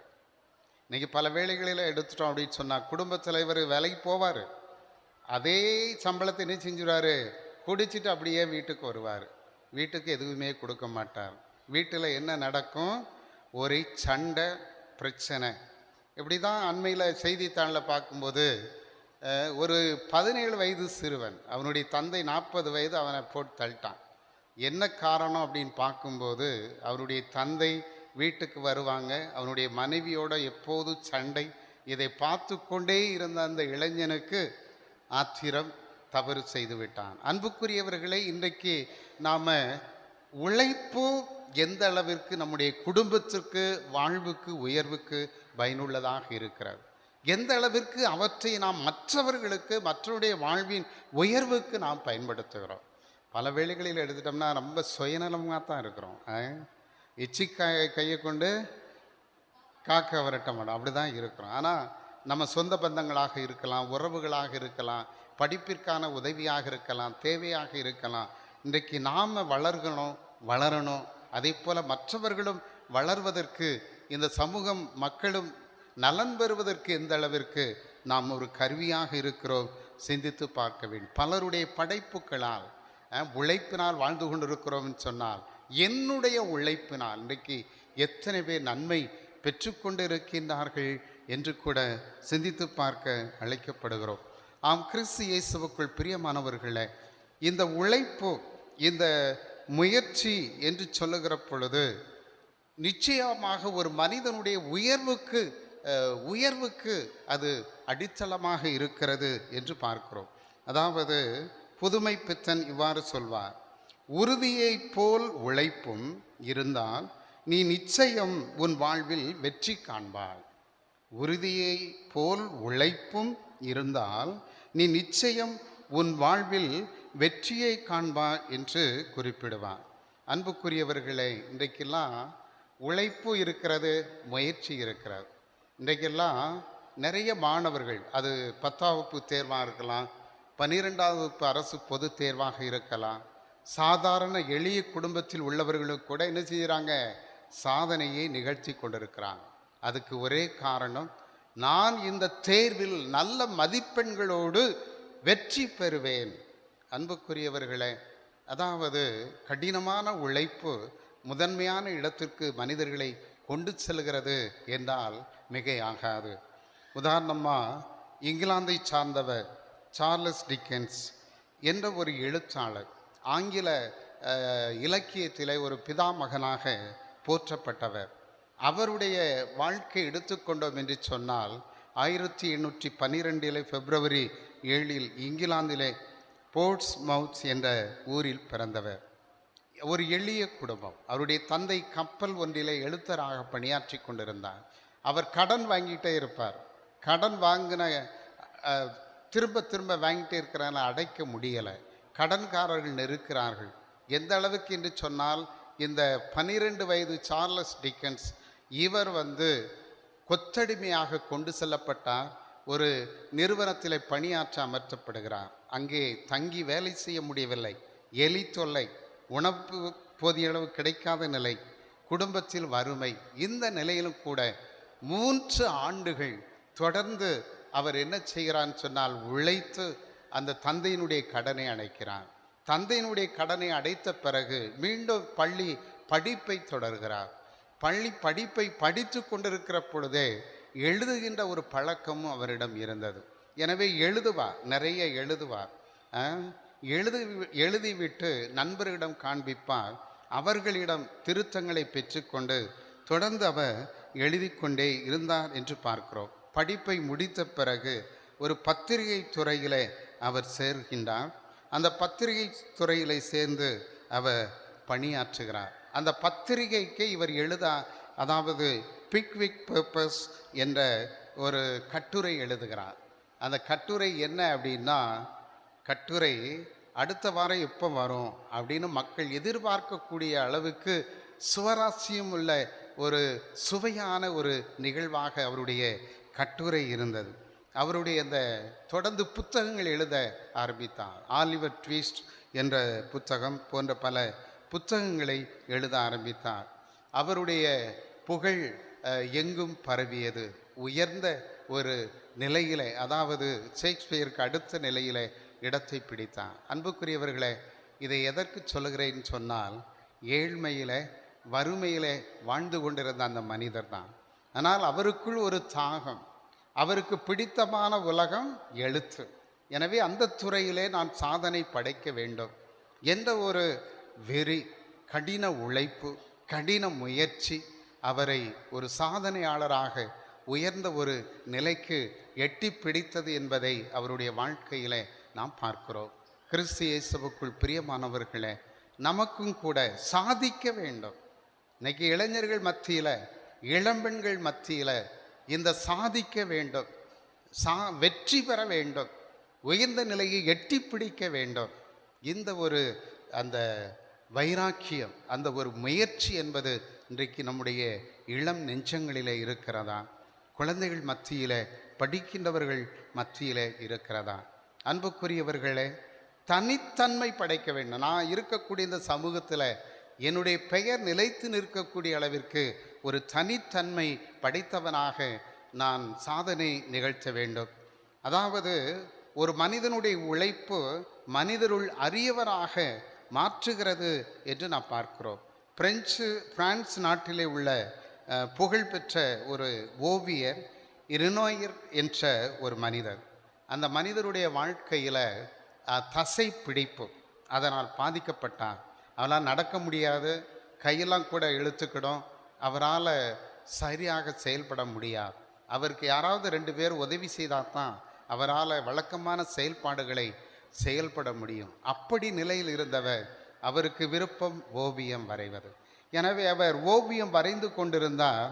அதை பார்த்தவர்கள் சொன்னாங்க, எப்பா கஷ்டப்படாத, உன்னை வருத்தி கொண்டு இவ்வாறு நீ வேலை செய்யணுமா, இவ்வாறு நீ ஓவியம் தீட்ட வேண்டுமா என்று அவர்கள் கேட்டார்கள். நண்பர்களும் கூட வலியுறுத்தினார்கள், நீங்கள் சும்மா இருங்க, உங்கள் உடலை வருத்தி கொள்ளாதீர்கள் என்று சொன்னார்கள். அப்பொழுது அவர் என்ன சொல்வார் தெரியுமா? இப்போது நான் படும் வேதனைகள் சிறிது நேரம் எனக்கு வலியை கொடுக்கும், ஆனால் எனது ஓவியமோ அழகும் படைப்பும் நீண்ட காலம் இருக்கும். என்னுடைய ஓவியத்தினுடைய அந்த அழகு, அந்த படைப்பாற்றல் என்பது நீண்ட காலம் நிலைத்து நிற்கும் என்று அவர் குறிப்பிடுவார். அப்படின்னா ஒன்றும் செய்ய முடியாது இவரால் அப்படிங்கிற நிலையிலும் கூட இந்த சமூகத்தில் தனித்தன்மை பதிக்க வேண்டும் என்ற ஒரு உழைப்பை அந்த மனிதருடைய வாழ்க்கையிலே நாம் பார்க்கிறோம். ஆம், கிறிஸ்து இயேசுவுக்குள் பிரியமானவர்களே, தனிப்பட்ட விதத்தில் இந்த உழைப்பு என்று சொல்லுகிற பொழுது மாண்புக்குரியது, போற்றுதற்குரியது. உழைப்பை நாம் உயர்வாக எண்ண வேண்டும், மதிக்க வேண்டும். கடின உழைப்பை நாம் கொடுக்க வேண்டும். உழைப்பு நம்முடைய வாழ்க்கையில் வாழ்வுக்கு, வளர்ச்சிக்கு, குடும்ப முன்னேற்றத்திற்கு காரணமாக இருக்கிறது. இந்த உழைப்பு என்று சொல்லுகின்ற பொழுது இதன் வழியாக இந்த உலகத்தையே நாம் வாழ வைத்து கொண்டிருக்கிறோம். இந்த உழைப்பு என்று சொல்லுகிற பொழுது நாம் இந்த உலகத்தில் புகழின் உச்சியை நாம் எட்டி பிடிக்கிறோம். இந்த உழைப்பு என்று சொல்லுகிற பொழுது இந்த சமூகத்தில் நாம் தனித்தன்மை படைத்தவர்கள் என்பதை நிரூபித்து கொண்டிருக்கிறோம். எந்த அளவிற்கு நாம் இன்றைக்கு உழைக்கின்றவர்களாக இருக்கிறோம். உழைப்பு, உயர்வு, வெற்றி அப்படின்னு சொன்னால் அதற்கு அடிப்படை தேவை கனவு காண வேண்டும், இலக்கு என்பது அமைய வேண்டும். எனவே தான் அப்துல் கலாம் சொல்வார், கனவு காணுங்கள் என்று சொல்வார். இன்றைக்கு குழந்தைகளுடைய உள்ளத்திலும் சரி, இளையோருடைய உள்ளத்திலும் சரி, கனவு காண வேண்டும். உயர்ந்த இலக்கை, லட்சியத்தை நோக்கி பயணிக்க அவர்களுக்கு வழிகாட்ட வேண்டும், உதவ வேண்டும், உற்சாகப்படுத்த வேண்டும். இவ்வாறு உற்சாகப்படுத்துகிற பொழுது வாழ்வின் உயர்ந்த நிலைகளை நாம் எட்டி பிடிக்கலாம். ஏன் பல தொழில், எந்த தொழிலாக இருந்தாலும் சரி, எந்த பணிகளாக இருந்தாலும், என் விவசாய பணியாக இருந்தாலும் சரி, அதிலேயும் கூட ஒரு இலக்கு, ஒரு திட்டமிடல் இருக்கிற பொழுது தான் நான் நினைத்ததை நிச்சயமாக நல்ல பலனை அனுபவிக்க முடியும் என்று சொன்னால் மிகையாகாது. எனவே உழைப்புக்கு நாம் எத்தகைய முதன்மையான இடத்தை கொடுக்கிறோம். அதே வேளையிலே இன்றைய நாளிலே தந்தையவர்கள் நமக்கு சிந்திக்க அழைப்பு கொடுப்பது, அதாவது வெட்டி பேச்சு. வெட்டி பேச்சு, நீ எங்கே பார்த்தாலும் வெட்டி பேச்சு வறுமையை கொண்டு வரும், தீமைகளை கொண்டு வரும், சாபங்களை கொண்டு வரும். இன்றைக்கு பல வேளைகளில் பெண்கள் தான் அப்படின்ட்டு இல்லை, ஆண்களும் கூட பல வேளைகளில் பெண்களை மிஞ்சக்கூடிய அளவிற்கு பேசி கொண்டு இருப்பார்கள். 2 பேர் பேசும்போது அவங்கள பற்றி பேச மாட்டாங்க, ஊராரை பற்றி பேசுவாங்க. ஒன்றுக்கும் வழி இல்லைன்னா சாமியாருக்கு மாட்டிக்கிடுவார். அப்படி தானே? அப்படி தான் இருக்குது இன்றைக்கு. நம்மை பற்றியோ நம்முடைய வாழ்வுக்கான வளர்ச்சிகளை பற்றியோ பேசுவதில்லை. ஊராரை பற்றி, அடுத்தவங்களை பற்றி, அடுத்த வீட்டுக்காரனை பற்றி தான் தேவையில்லாத பேச்சுக்கள், வெட்டி பேச்சுக்கள் பேசுகிறோம்.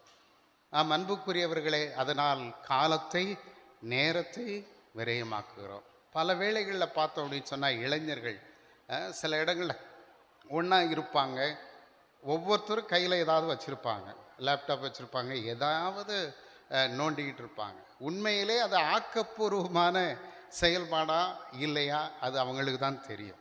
இன்றைக்கு செல்ஃபோன் இருக்கிறது, இணையதளம் இருக்கிறது, செல்லு எப்போது ஒட்டிக்கிடுது. அன்புக்குரியவர்களை செல்லில் மிஸ்டு காலு, இதனால் வாழ்க்கையை மிஸ் பண்ணவங்களும் இருக்கிறாங்க. நிறைய பேப்பரில் பார்க்குறோம், செய்தித்தாளில் பார்க்குறோம், செய்திகளாக நாம் பார்க்குறோம்.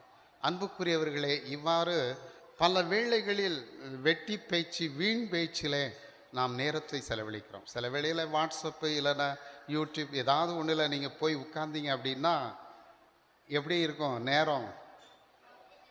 நேரம் போகிறதே தெரியாது. அப்போது உழைக்கக்கூடிய நேரத்தை அது என்ன செஞ்சுக்கிடுது, எடுத்துக்கிடுது. உழைப்பும் போயிடுது, அதாவது நேரம் போயிடுது, மனசுக்கு பாதிப்பு, உடல் அளவில் பாதிப்பு, மன அழுத்தங்கள், கண் பார்வை கெடுதல் எல்லாம் அந்த வீணாக நேரத்தை இந்த அலைபேசியோ இணையதளமோ எடுத்துக்கொள்வதை நாம் பார்க்குறோம். எனவே தான் பங்கு தந்தையோட பேசிட்டு இருக்கும்போது சொல்லுவாங்க, வெட்டி பேச்சு பேசுகிறவர்கள் உழைக்க மாட்டாங்க, உழைக்கிறவங்க என்ன செய்ய மாட்டாங்க, வெட்டி பேச்சுக்கு இடம் கொடுக்க மாட்டாங்க. எனவே இன்றைக்கு நம்முடைய வாழ்க்கையில் வெட்டி பேச்சுக்கள், வீண் பேச்சுக்கள், தேவையற்ற பேச்சுக்களை நாம் தவிர்ப்போம். அது நேரத்தை எடுத்துக்கொள்கிறது, மற்றவர்களுக்கு எதிராக செயல்பட வைக்கிறது, மற்றவர்கள் வாழ்வில் களங்கத்தை கொண்டு வருகிறது, புகழை கெடுக்கிறது. அடுக்கிக் கொண்டே போகலாம். சில பேர் குடிச்சிக்கிட்டு இருப்பான், பேச ஆரம்பிப்பான், பேச்சு சண்டையாயிரும், சண்டை கலைசில் கொலையில் போய் முடிஞ்சிருது. இன்றைக்கு தேவையில்லாத வெட்டி பேச்சு, வீண் பேச்சு எப்படியெல்லாமோ மனித வாழ்வை குலைக்கின்ற ஒன்றாக இருக்கிறார். கிறிஸ்து இயேசுவுக்குள் பிரியமானவர்களே, நம்முடைய பாதுகாவல கோடி அற்புத அந்தோணியாருடைய விழாவை கொண்டாடுகிற வேளையில் அவருடைய வாழ்க்கையில் வெட்டி பேச்சு, வீண் பேச்சுக்கே இடக்கமில்லை. இடம் உழைப்பு தான். உழைப்புனது நற்செய்தியை அறிவிப்பது. எனவே தான் நற்செய்தியை அறிவிப்பதில் உலகம் எங்கும் சென்று படைப்பிற்கெல்லாம் நற்செய்தியை அறிவிங்கள் என்று சொன்னார் இயேசு. நல்ல செய்தியை, கிறிஸ்துவின் அன்பை எல்லா மக்களுக்கும் போதித்தான். எனவே நம்முடைய வாழ்க்கையில் நம்முடைய வார்த்தைகள், நம்முடைய செயல்பாடுகள் கிறிஸ்துவின் அன்பை வெளிப்படுத்துவதாக இருக்கட்டும். நம்முடைய உழைப்பு நம்முடைய குடும்பத்திற்கு மட்டுமல்ல, சமூகத்திற்கு மட்டுமல்ல, திரு அவைக்கும் நிச்சயமாக இருக்க வேண்டும். இதனால் நாம் வளர வேண்டும், திரு அவை வளர வேண்டும், கட்டியெழுப்பப்பட வேண்டும். இந்த சமூகம், இந்தியா முன்னேற்ற பாதையில் செல்ல வேண்டும். அதற்கு தேவையான, உழைப்பதற்கு தேவையான ஆரோக்கியமான உடல் உள்ள நலனை இறைவன் நம் ஒவ்வொருவருக்கும் அருள வேண்டும் என்று சொல்லி இந்த திருப்பலியிலே தொடர்ந்து கேட்டு நம்பிக்கையோடு மன்றாடுவோம். ஆமென். அனைவரும் எழுந்தின்று நம்முடைய நம்பிக்கையை அறிக்கையிட்டு பாடுவோம்.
அன்புக்குரியவர்களே, இன்றைய நாளில் உலக அன்னைய தினத்தை கொண்டாடுகிறோம்.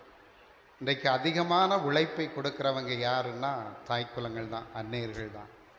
ஏன்னா வீட்டு பொறுப்புகள் எல்லாத்தையும் பார்க்குறது, உணவு சமைப்பதாக இருக்கலாம், துவைப்பதாக இருக்கலாம், பிள்ளைகளை கவனிப்பதாக இருக்கலாம், காட்டுக்கு போய் இல்லை அலுவலகத்துக்கு போய் வேலை செய்கிறவர்களாக இருக்கலாம். அதிகமான உழைப்பை தரக்கூடியவர்கள் அன்னையர்கள், தாய்க்குலங்கள். எனவே இன்றைய நாளில் வழிபாட்டில் பங்கேற்கக்கூடிய நம் ஒவ்வொருடைய கருத்துக்களுக்காகவும், குறிப்பாக அன்னைய தினத்தை கொண்டாடுகின்ற வேளையில் அன்னையர்களுக்காக, தாய்மார்களுக்காகவும் நம்பிக்கையோடு ஒப்பு கொடுத்து ஜெபிப்போம்.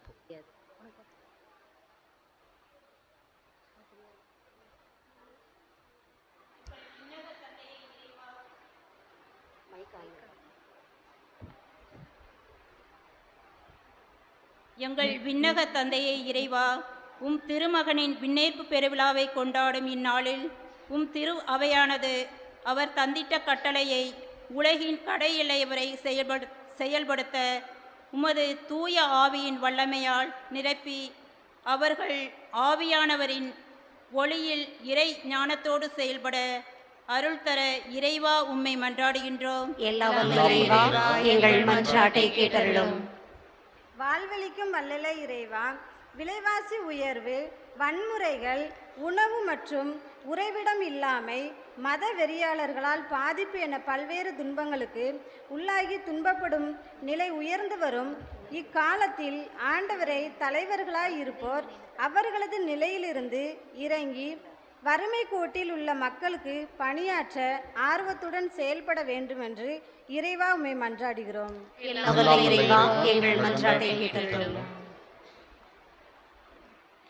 நலம் பல அளிப்பவரே இறைவா, எமது நாட்டிலும் எமது பங்கிலும் எமது வீடுகளிலும் நோயாளிகள், துன்பப்படுபவர்கள், வயதானவர்கள் என்று பலதரப்பட்டவர்களை உம் பாதம் அர்ப்பணித்து ஜெபிக்கின்றோம்.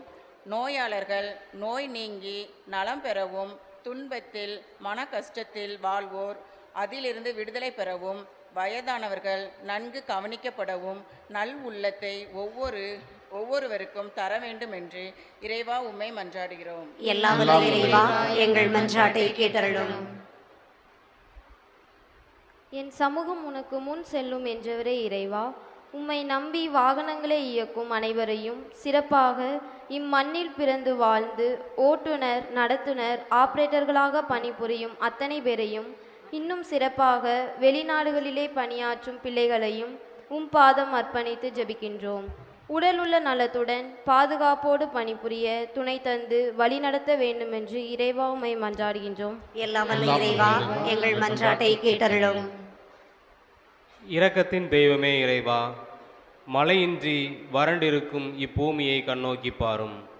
போதுமான மழையை தேவையான இடங்களுக்கு தந்து பூமி குளிர்ந்து விவசாயம் செழிக்கவும், கால்நடைகள் வளம் பெறவும், வெயிலின் தாக்கத்தால் அம்மை, விஷக்காய்ச்சல் போன்ற தொற்றுகளிலிருந்து காத்திட வேண்டுமென்று இறைவா உம்மை மன்றாடுகிறோம். இறைவா, எங்கள் மன்றாட்டை கேட்டருளும்.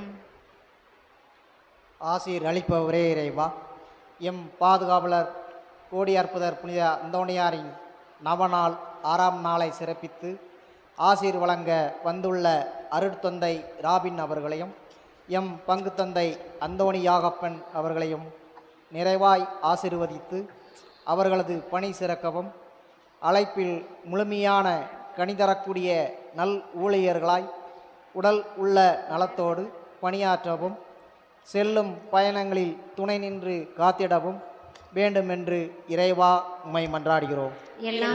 இறைவா, எங்கள் மன்றாட்டை கேட்டருளும்.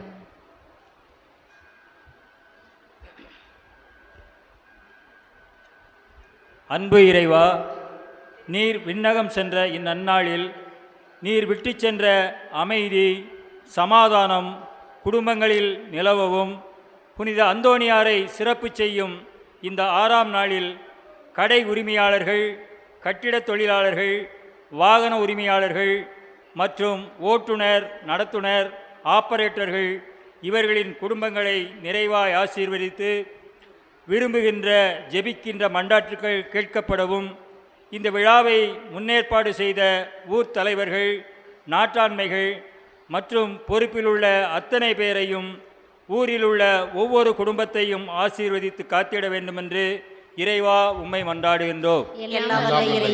எங்கள் மன்றாட்டை கேட்டருளும். அன்பின் ஆண்டவரே, அன்னைய தினத்தை கொண்டாடுகிற இந்த நாளில் நம்முடைய பங்கில் உள்ள குடும்பங்களில் உள்ள அன்னையர்களை நாங்கள் நினைத்து பார்க்கிறோம். அவருடைய கடின உழைப்பு, உழைப்பால் குடும்பம் சமூகத்திற்கான உயர்வை நாங்கள் நன்றியோடு எண்ணி பார்க்கிறோம். அவர்கள் உழைப்பதற்கு தேவையான நலமான வாழ்வை அருள் புரிய அருள வேண்டுமென்று இறைவா மன்றாடுகிறோம். எல்லாம் வல்ல இறைவா எங்கள் மன்றாட்டை கேட்டருளும். நம்புவருடைய தனிப்பட்ட கருத்துக்களுக்காக அமைதியாக ஜெபிப்போம்.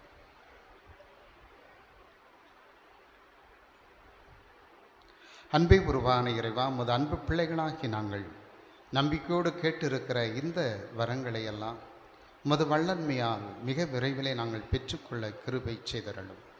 எங்கள் ஆண்டவராகிய கிறிஸ்து வழியாக உம்மை மன்றாடுகின்றோம். ஆமென்.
இதயம் ஏற்று எடுத்து வந்தார் இறைவன் ஏற்கும் காணிக்கை. சகோதர சகோதரிகளே, என்னுடையதும் உங்களுடையதுமான இப்பலி எல்லாம் அல்ல, தந்தையாகிய இறைவனுக்கு ஏற்றதாகும்படி மன்றாடுங்கள். ஆண்டவர் தமது பேரின் புகழ்ச்சிக்காகவும் மாட்சிக்காகவும் நமது நன்மைக்காகவும் புனித திரு அவை அனைத்தின் நலனுக்காகவும் மது கையிலிருந்து இப்பலியை ஏற்றுக்கொள்வாராக. ஆண்டவரேவும் திருமகனின் வணக்கத்துக்குரிய விண்ணேற்றத்தை முன்னிட்டு நாங்கள் தாழ்மையுடன் இக்காணிக்கைகளை மது திருமுன் கொண்டு வருகின்றோம். இவ்வாறு புனிதமிக்க பரிமாற்றத்தினால் நாங்கள் விண்ணகத்துக்கு உரியவற்றையே நாட செய்தருளும். எங்கள் ஆண்டவராகிய கிறிஸ்து வழியாக உம்மை மன்றாடுகின்றோம்.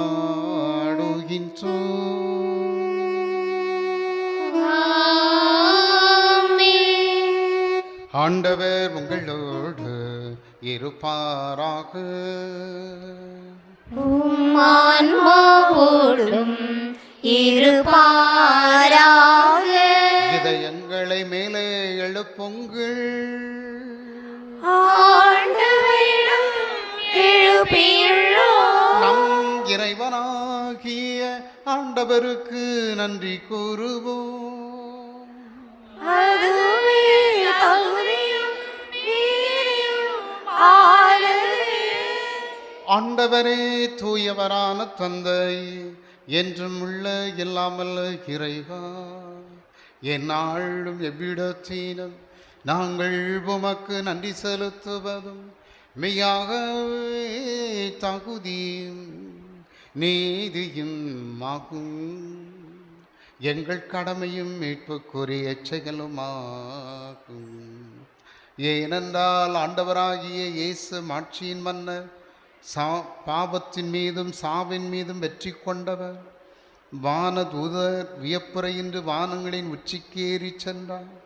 கடவுளையும் மனிதரையும் இணைப்பவரும் உலகுக்கு தீர்ப்பிடுகிறவரும் ஆற்றல் மிக்க அணிகளின் ஆண்டவரும் அவரே. இவ்வாறு அவர் சென்றது எங்கள் தாழ் நிலையிலிருந்து விலகிச் செல்வதற்காக அன்று, மாறாக எங்கள் தலைவரும் முதல்வருமாக்கியவர் முன் சென்ற அவ்விடத்துக்கு அவர்தம் உறுப்பினர்களாகிய நாங்களும் அவரை பின்தொடர்வோம் என நம்பிக்கை கொள்வதற்காகவே. ஆகவே பாஸ்கா மகிழ்ச்சி பங்க அனைத்துலகின் மாந்தர் அனைவரும் மக்களிக்கின்றனர்.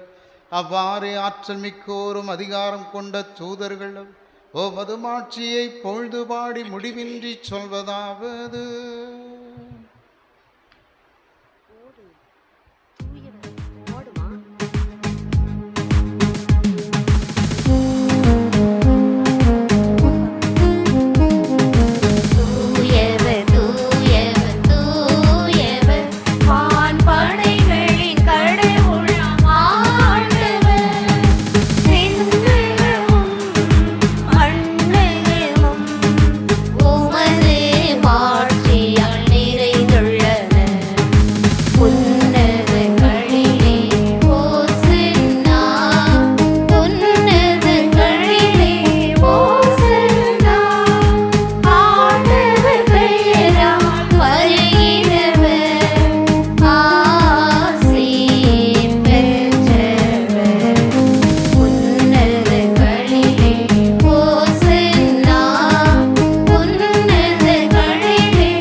ஆண்டவரே, நிர்மையாகவே தூயவர், தூய்மை அனைத்திற்கும் ஊற்று. ஆகவே உம்முடைய தூய ஆவியை பொழிந்து இக்காணிக்கைகளை தூய்மைப்படுத்த உம்மை வேண்டுகின்றோம். இவ்வாறு எங்கள் ஆண்டவர் இயேசு கிறிஸ்துவின் உடலும் இரத்தமுமாக எங்களுக்கு இவை மாறுவனவாக. அவர் பாடுபட உளம் கனிந்து தம்மை கையளித்த போது அப்பத்தை எடுத்து நன்றி செலுத்தி அதை பிட்டு தம் சீடர்களுக்கு அளித்து கூறியதாவது: அனைவரும் இதிலிருந்து பெற்று உண்ணுங்கள், ஏனெனில் இது உங்களுக்காக கையளிக்கப்படும் என் உடல்.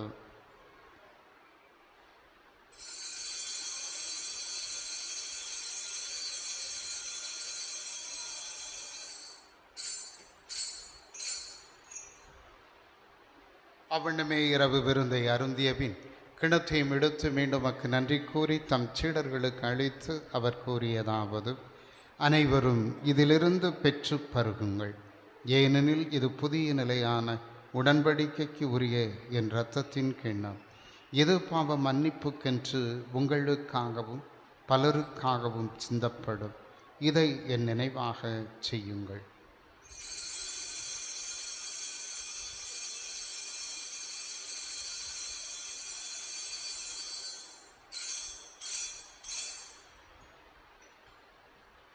நம்பிக்கையின் மறைபொருள்.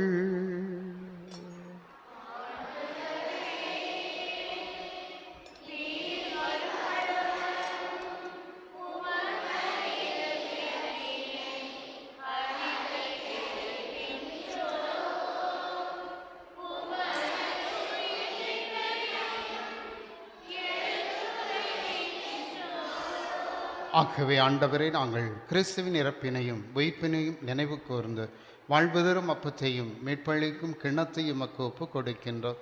உம் திரும்ப நின்று ஒளியம் புரிய தகுந்தவர்கள் என எங்களை ஏற்றுக்கொண்டு, எனவே மக்கு நாங்கள் நன்றி செலுத்துகிறோம். மேலும் கிறிஸ்துவின் உடலிலும் இரத்தத்திலும் பங்கு கொள்ளும் எங்களை தூய ஆவியார் ஒன்று சேர்க்க வேண்டும் என உம்மை தாழ்மையுடன் மன்றாடுகின்றோம்.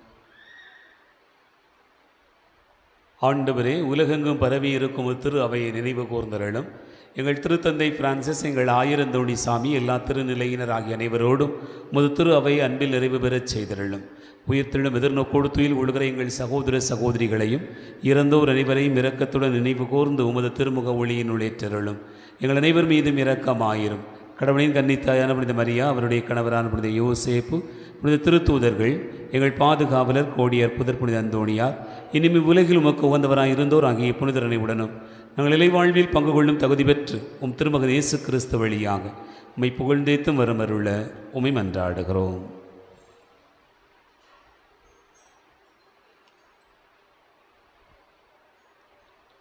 இவர் வழியாக இவரோடு இவரில் எல்லாம் வல்ல இறைவனாகிய தந்தையே, தூய ஆவியார் மன்னிப்பில் எல்லா புகழும் மாட்சியும் என்றென்றும் உமக்கு உரியதே.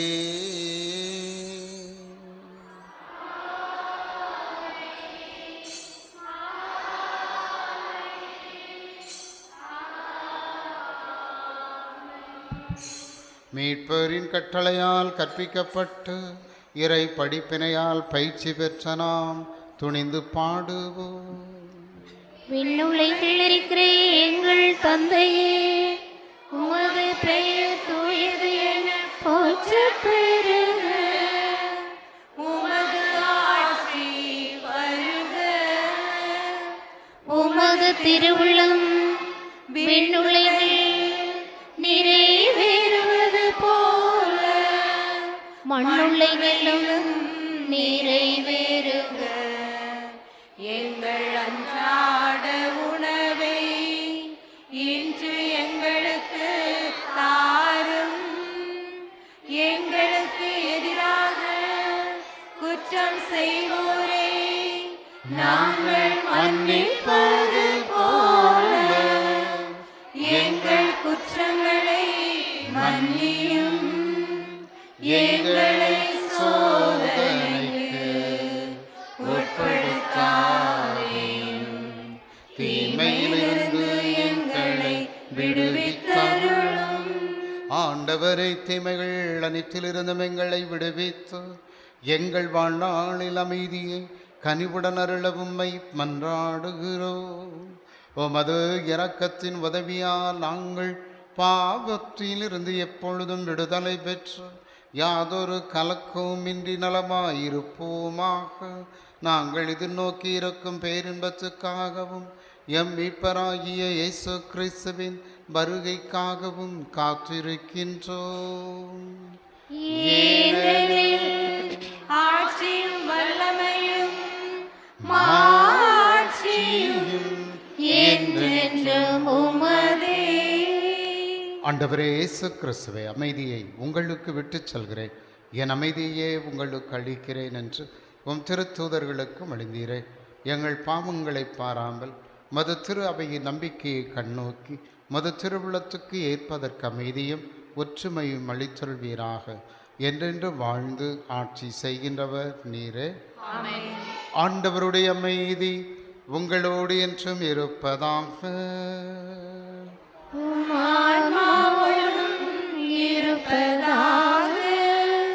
உயிர்த்த ஆண்டவர் இயேசு நமக்கு கொடையாக அருளும் அமைதி மகிழ்ச்சியை ஒருவர் மற்றவரோடு பகிர்ந்து கொள்வோம்.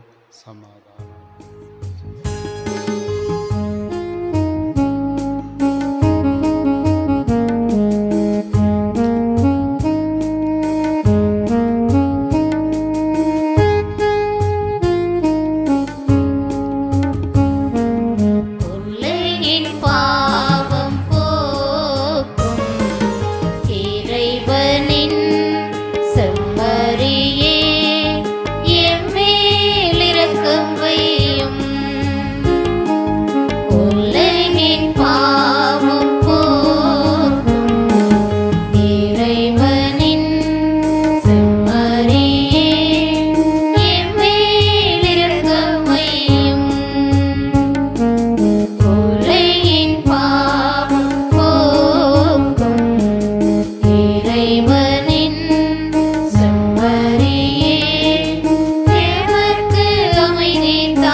இதோ இறைவனின் செம்மறி, இதோ உலகின் பாவங்களை போக்குபவர். செம்மறியின் இத்திரு விருந்திற்கு அழைக்க பெற்ற நாம் அனைவரும் பேறு பெற்றோம். நீர் என் நிலத்தில் எழுந்திட நான் தகுதியற்றவன். நான் ஒரு வார்த்தை மட்டும் சொல்லிடும் என் அன்மா நலமுடன்.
நிறைவாய் நிலையாய் நிதமும் தொடர்வாய் என் அன்பு தேவன் என்னை தேடி வருகின்றார் என் நெஞ்சில் ஆனந்தமே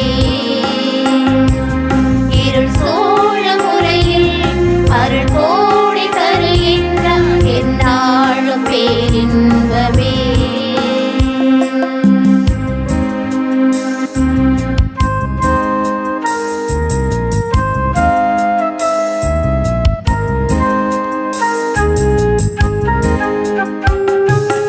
அலைமான்கள் நீர் தேடும் கதை போலவே கண்ணான உரை தேடி உளம் பாடுவே அழியாத உணவாக எனில் சேர்ந்து உன் அருளாலே அதை தேற்றி உனதாகுமே இறைவா வருவாய் இதயம் எழுவாய் நிறைவாய் நிலையாய் நிதமும் தொடர்வாய் இறைவா வருவாய் இதயம் எழுவாய் நிறைவாய் நிலையாய் நிதமும் தொடர்வாய் என் அன்பு தேவன் என்னை தேடி வருகின்றார் என் நெஞ்சில் ஆனந்தமே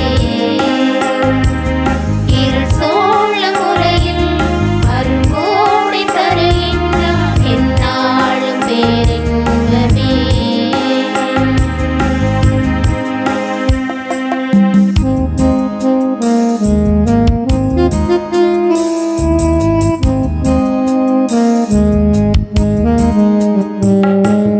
உள்ளங்கையில் என்னை நீ பொறித்தாய் உயிரான உறவாக என்னில் இணைத்தாய் தாய் கூட மறந்தால் மறவாதவன் தானாக என்னை தேடி உறவாதவன் இறைவா வருவாய் இதயம் எழுவாய் நிறைவாய் நிலையாய் நிதமும் தொடர்வாய் இறைவா வருவாய் இதயம் எழுவாய் நிறைவாய் நிலையாய் நிதமும் தொடர்வாய் என் அன்பு தேவன் என்னை தேடி வருகின்றார் என் நெஞ்சில் ஆனந்தமே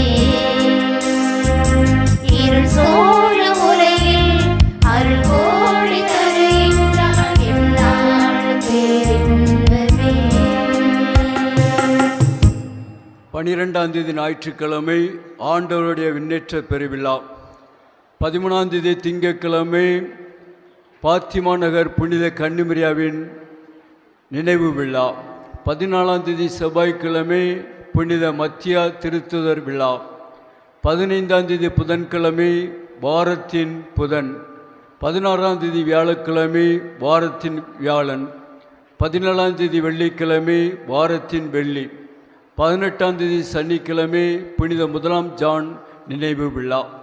19ஆம் தேதி ஞாயிற்றுக்கிழமை பெந்தெகொஸ்தே ஞாயிறு பெருவிழா.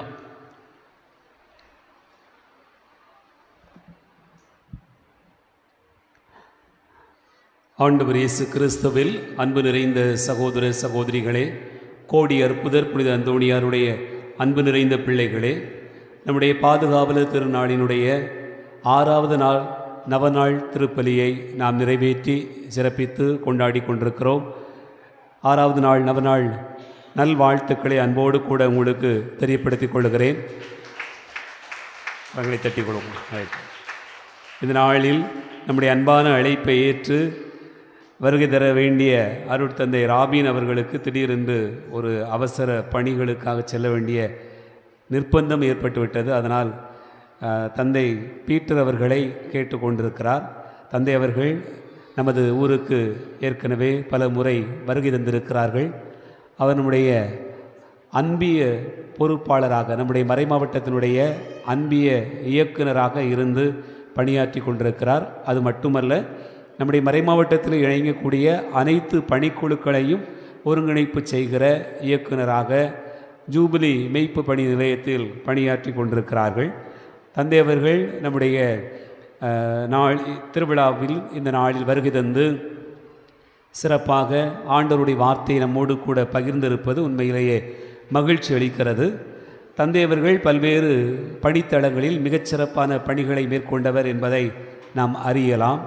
குறிப்பாக ஆவடியானூர் பங்கில் ஒவ்வொரு கிராமத்திலும் ஆலயம் கட்டியிருப்பார்கள், பணிகள் செய்திருப்பார்கள். அதே போல் கோவில்பட்டி, கயத்தாறு, சிதம்பராபுரம் போன்ற பல மறைப்பணித்தளங்களில் அவர் ஆற்றிய பணிகள் இன்றைக்கும் மக்கள் மறக்க முடியாத அளவுக்கு மிகச்சிறப்பான பணிகளை மேற்கொண்டார்.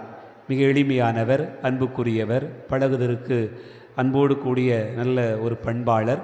தந்தை அவர்கள் இந்த நாளிலே வருகை தந்து உழைப்பு பயன் தரும், வெட்டி பேச்சு வறுமை தரும் என்கிற செய்தியை ஆண்டவருடைய வார்த்தையை நம்மோடு கூட எடுத்து கூறியிருப்பது உண்மையிலே மகிழ்ச்சி அளிக்கிறது. தந்தை அவர்களுக்கு நம்முடைய நெஞ்சார்ந்த நன்றிகளை கரம் தட்டி அன்போடு கூட தெரியப்படுத்திக் கொள்வோம்.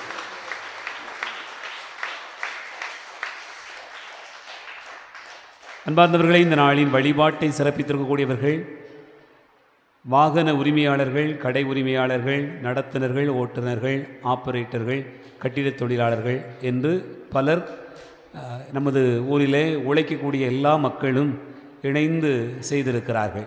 உண்மையிலேயே இன்றைய தலைப்புக்கு ஏற்றாற்போல அவர்களுடைய நாளும் அமைந்திருந்தது உண்மையிலே மகிழ்ச்சி அளிக்கிறது. இத்தனை பேரையும் ஒருங்கிணைப்பு செய்து அவர்களை இந்த வழிபாட்டிற்கு ஏற்பாடு செய்திருக்கக்கூடியவர் அருள் சகோதரி அமுலப்பம் அவர்கள்.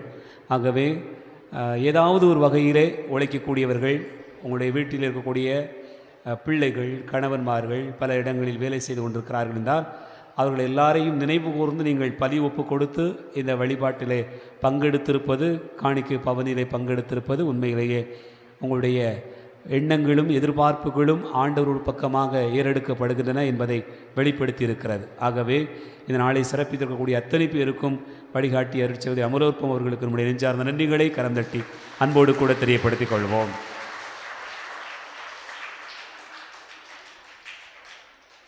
அன்பார்ந்தவர்களே, நாளை தினம் திருப்பலியை சிறப்பிக்க வேண்டியவர்கள் அன்னை தெரசா மாத சங்கத்தினர். ஆகவே இந்த அமைப்பில் இருக்கக்கூடிய அனைத்து பொறுப்பாளர்களும் உறுப்பினர்களும் அதற்கு ஏற்ப தக்க ஏற்பாடு செய்து வழிபாட்டிலே கலந்து கொள்ள அன்போடு கேட்டுக்கொள்கிறேன். ஆலய பணிகளிலும் வருகை தந்து நீங்கள் அதற்கான ஏற்பாடை செய்ய அன்போடு நினைவூட்டுகிறேன்.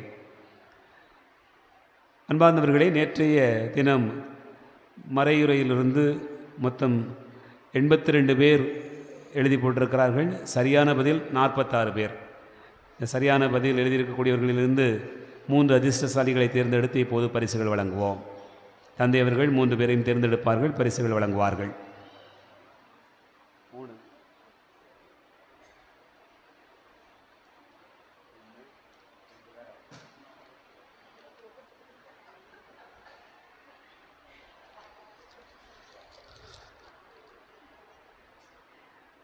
வியாகுலனி அன்பியம் உஷா மேரி. யாரு வாங்க. புனித பவுல் அன்பியம் ரவிராஜ்.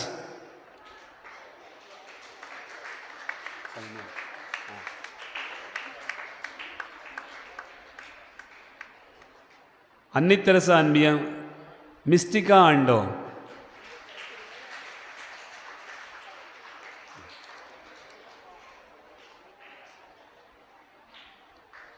அதே போல் இன்று பிறந்தநாள் கொண்டாடுகிற பிள்ளைகளையும் வாழ்த்துவோம். ஃபாதர் அப்படி நில்லுங்க. திருக்குடும்ப அன்பியத்தைச் சேர்ந்த வின்சென்ட் அனிதா அவர்களுடைய குழந்தை செபஸ்டின் ரிஷி. வியாகுலன் அன்பியத்தைச் சேர்ந்த லெவே மேரி ரூபி இவர்களுடைய குழந்தைகள் ஜெசில் லசானா 2 பேர். அடுத்து குழந்தைய அன்பியத்தைச் சேர்ந்த அந்தோணிசாமி ராணி இவர்களுடைய குழந்தை ஜோஸ்வின் ஆரோக்.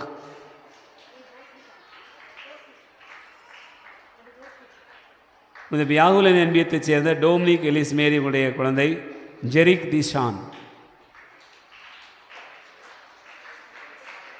பிறந்தநாள் கொண்டாடுகிற பிள்ளைகளை வாழ்த்துவோம். ஆண்டவருடைய அருளும் ஆசீர் அவர்களுக்கு நிரம்ப கிடைப்பதாக. அன்பார்ந்தவர்களே, இன்றைக்கு தந்தை அவர்கள் வைத்த மறையுறையிலிருந்து கேள்விகள் சின்ன சின்ன கேள்விகள் தான். அதாவது ஒரு வார்த்தை தான் எழுத போகிறோம். அதனால் 5 கேள்வியாக வச்சுருக்கிறோம். சரிதானா? 5 கேள்வியாக இருக்கிறது. ரொம்ப எளிமையான கேள்வி. முதல் கேள்வி, இறைவன் எதற்கு அடையாளமாக விளங்கினார்? இறைவன் எதற்கு அடையாளமாக விளங்கினார்? முதல் கேள்வி. இரண்டாவது கேள்வி, உழைத்து தன் தேவைகளை சந்தித்த நற்செய்தியாளர் யார்? உழைத்து தன் தேவைகளை சந்தித்த நற்செய்தியாளர் யார்? மூன்றாவது கேள்வி, உழைப்பு மனிதருக்கு எதை தருகிறது? உழைப்பு மனிதருக்கு எதை தருகிறது? நான்காவது கேள்வி, புனித அம்புரோசியார் கூறிய கூற்று என்ன? புனித அம்புரோசியார் கூறிய கூற்று என்ன? அவர் சொன்ன வார்த்தைகள், வசனம் என்ன? ஐந்தாவது கேள்வி, மனிதனுடைய 10 விரல்களும் அவனுக்கு யார்? மனிதனுடைய 10 விரல்களும் அவனுக்கு யார்? இந்த கேள்விகளுக்கு சரியான பதில் எழுதி போடுகிறவர்களுக்கு பரிசுகள் உண்டு. கேள்விகளெல்லாம் மிக எளிமையானது தான். அப்படியே உங்களுக்கு டவுட் இருந்தால் உடனே யூடியூப்புக்குள்ளே போகலாம், தேடி பார்த்து நீங்கள் கண்டுபிடிச்சி சொல்லிடுவீங்கன்னு நினைக்கிறேன். உண்மையிலேயே உங்களுடைய ஆர்வம் தான். அதான் எத்தனை பேர் கவனிச்சிருக்கிறோம், எத்தனை பேர் ஆர்வப்பட்டிருக்கிறோம், தேடுகிறோம் அப்படிங்கிற ஒரு ஆசை தான் இதனுடைய வெளிப்பாடாக இருக்கிறது. திருவிழாவின் நாட்கள் மிக முக்கியமான நாட்களாக வரவிருக்கிறது. ஒவ்வொரு நாளும் நம்முடைய பங்கேற்பும் ஆர்வமும் ஈடுபாடும் அதிகமாக வேண்டும். நான் சீக்கிரமே பார்க்கிறேன், சில நேரங்களில் பலர் மாலை 5 மணிக்கெல்லாம் ஆலயத்தை சுற்றி கும்பிட்டு வழிபாட்டிற்காக தயாரிப்பு செய்வது, அவர்களுடைய வேண்டுதலை வைத்து கொண்டு பயணிப்பது, திருப்பலி முடிந்த பிறகு ஆலயத்தை சுற்றி தொடர்ச்சியாக 13 முறை வருகை தந்து ஜெபிப்பது, இதெல்லாம் நம்முடைய ஊரில் இருக்கக்கூடிய பாரம்பரியமான பழக்க வழக்கம், நல்ல பண்புகள். ஆண்டவரை நோக்கி புனித அந்தோணியாருடைய வழியாக அவர் ஆண்டவரிடத்தில் நம்முடைய வேண்டுதல்களை எல்லாம் எடுத்து வைப்பதற்கான ஒரு பக்தி முயற்சி. ஆகவே யாரும் இதை விட்டுவிட வேண்டாம். ஒருவேளை 6 நாள் முடிஞ்சு போச்சு, தொடக்கத்திலேருந்தே தொடங்கியிருக்கணும் இல்லையா அப்படின்னு நினைக்கிறதோடவும் அடுத்து ஒரு 7 நாள் இருக்குது, சரிதானா? அதனால் 7 நாள் என்பதும் ஒரு முழுமைதான், 12 நாள் என்பதும் முழுமைதான், 13 நாள் என்பதும் நம்முடைய புனிதருடைய நாள் தான். ஆகவே அந்த 6 நாட்கள் விட்டுவிட்டாலும் இந்த 7 நாட்களாவது ஒரு முழுமையை நோக்கிய ஒரு பயணத்தில் நீங்கள் ஈடுபடலாம். ஆகவே பக்தி முயற்சியோடு நாம் இந்த நாட்களை ஆண்டவருடைய அருளையும் ஆசிரையும் பெறுவோம். இறைவன் நம் ஒவ்வொருவரையும் நிறைவாக ஆசிர்வதிப்பார்.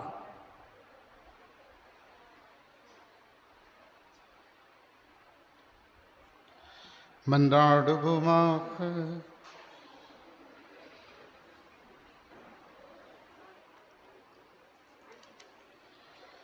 என்றென்றும் உள்ள எல்லாமல்ல இறைவா, இவ்வுலகில் இருக்கிற நாங்கள் விண்ணக மறை நிகழ்வுகளை கொண்டாட அருளுகின்றேன். எங்கள் இயல்பு உம்மோடு இணைக்கப்பட்டுள்ள இடத்துக்கு எமது கிறிஸ்தவ பற்றன்பு எம்மை இட்டு செல்ல அருள் புரியும். எங்கள் ஆண்டவராகிய கிறிஸ்து வழியாக உம்மை மன்றாடுகின்றோம்.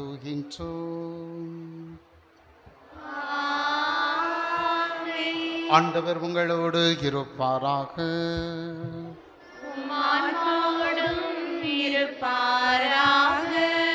இறையாசி பெற தலைவணங்கி வந்தாரும். இன்று விண்ணகம் சென்று உங்கள் விண்ணேற்றத்திற்கு வழிவகுக்கும் ஒரே மகனின் தந்தையாகிய எல்லாமல்ல இறைவன் உங்களுக்கு ஆசி வழங்குவாராக. தமது உயிர்த்தெழுதலுக்கு பின் கிறிஸ்து சீடருக்கு தோன்றி தம்மை வெளிப்படுத்தியது போல அவர் உங்களுக்கு தீர்ப்பு வழங்க வரும்போது நிலையான மகிழ்ச்சியை வெளிப்படுத்துவாராக. அவர் தம் தந்தையின் மாட்சியில் வீற்றிருப்பதை நம்புகிற நீங்கள் தாம் வாக்களித்தது போல உலகம் முடியும் வரை அவர் உங்களோடு இருக்கிறார் என்பதை உணர்ந்து மகிழ்ச்சியுடன் வாழும் பேறு பெறுவீர்களாக. எல்லாம் வல்ல இறைவன் தந்தை மகன் தூயாவியா உங்கள் மீது இறங்கி உங்களுக்கு ஆசி வழங்குவாராக.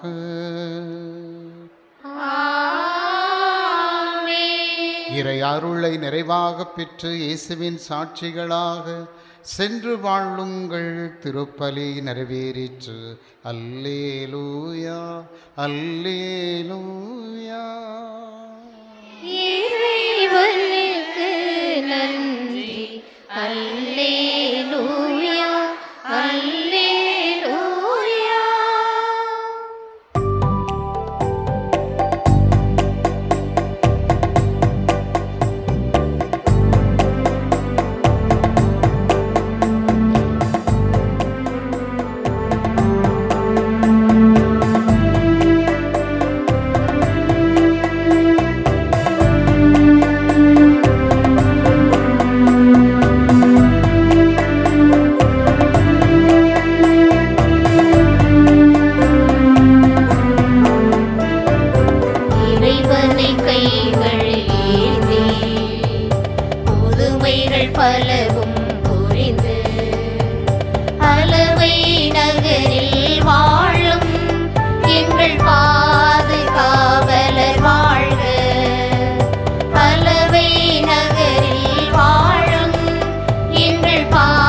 நம்ம ஆலயத்தின் வளாகத்தின் முன்றால் இனிப்பு பாயாசம் வழங்கப்படுகிறது. எல்லோரும் அதில் பங்கு பெற்று செல்லுமாறு அன்புடன் கேட்டுக்கொள்கிறேன். கிறிஸ்துவில் அன்பார்ந்தவர்களே, இந்த பாயாசத்தை கனடாவில் வாழுகிற நமது ஊரைச் சேர்ந்த அமல்ராஜ் அனிட்டா குடும்பத்தினர் வழங்குகிறார்கள். ஆகவே அனைவரும் கலந்து கொண்டு செல்ல அன்போடு கேட்டுக்கொள்கிறேன். அல்லவின் நகர் திருத்தலத்தில் மாட்சி மிதங்கிய மேலான சிம்மாசனத்தில் கிருபாசனம் கண்டு எழுந்திருக்கிற புனித அந்தோணியாரி, பரிசுத்தனங்க விலங்குகளிலேயே விலை மதிக்கப்படாத மாணிக்கமே, பரலோக பூலக காவலரே, கஸ்தி துன்பப்படலுக்கு பரம சஞ்சிவியானவரே, பாவிகளின் தஞ்சமே, உமது இன்பமான சன்னிதானம் தேடி வந்தோம். உமது திருமுக மண்டலத்தை அண்ணார்ந்து பார்த்து உம்மை கெஞ்சி மன்றாடுகிறோம். மகா சிரணம் பொருந்திய புனித அந்தோணியாரி, சூரத்தனுள்ள மெய்ப்பெறி, பசாசுகளை மிரட்டி ஓட்டுபவரி, திருச்சபையின் கர்ணையின் கண்ணாடியானவரி, உலகில் எங்கள் ஆதரவும் நீரல்லவோ, எங்கள் தஞ்சமும் நீரல்லவோ, எங்கள் சந்தோஷமும் நம்பிக்கையும் பாக்கியமும் நீரல்லவோ. நீர் எங்கள் நாணத்தந்தை என்பதை எங்களுக்கு காண்பியும். பிள்ளைகள் செய்த குற்றங்களை தாய் தந்தையர்கள் பாராட்டுவார்களோ. உம்மை தேடி வந்த நிர்பாக்கிய பேரில் தயவாயிரும். அழைகிறவர்களை அரவணையும். அல்லல் படுகளுக்கு ஆறுதலாக வாரும். நீர் இறங்காவிட்டால் எங்களுக்கு வேறு யார் இறங்குவார்? நீர் ஆதரிக்காவிட்டால் எங்களை வேறு யார் ஆதரிப்பார்? நீர் நினையாவிட்டால் எங்களை வேறு யார் நினைப்பார்? நீர் உதவாவிட்டால் எங்களுக்கு வேறு யார் உதவுவார்? தஞ்சமென்று ஓடி வந்த அடியோரில் பேரில் தயவாயிரும். பரிசுத்த வெண்மையின் துயதான தயாபரமே, தயை கடலே, தயிப்பவர்களுக்கு தடாகமே, தனித்தவர்களுக்கு தஞ்சமே, உமது இன்பமான சன்னிதானம் தேடி வந்தோம். 6 காடுகளை கடந்து ஓடி வந்தோம். துன்பம் பிணி வறுமை முதலே கேடுகளினாலே வாடி நந்தோம். எங்கள் நம்பிக்கை வீண் போகுமோ? எங்கள் மன்றாட்டும் மறுக்கப்படுமோ? எங்கள் யாத்திரைகள் பயனற்றதாய் போகுமோ? எங்கள் அழுகை கண்ணீர் உம்முடைய திரு இதயத்தை உருக்காது போகுமோ? அப்படியே ஆகுமையா. எங்களின் அன்பான தகப்பனே, எங்களை முழுவதும் ஒப்புக்கொடுக்கிறோம். எங்களை கையேற்று கொண்டு ஆசீர்வதித்தருளும் அன்பு நிறைந்த தகப்பனே. ஆமென். விண்ணுலகில் இருக்கின்ற எங்கள் தந்தையே, உமது பெயர் தூயது என போற்ற பெறுக. உமது ஆட்சி வருக. உமது திருவுளம் விண்ணுலகில் நிறைவேறுவது போல மண்ணுலகிலும் நிறைவேறுக.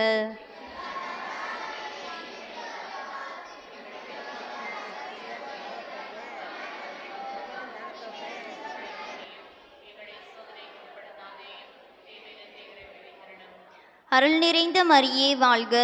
ஆண்டவர் உடனே பெண்களுக்குள் ஆசீர் பெற்றவள் நீரே. உம்முடைய திருவயிற்றின் கனியாகிய இயேசுவும் ஆசீர் பெற்றவரே.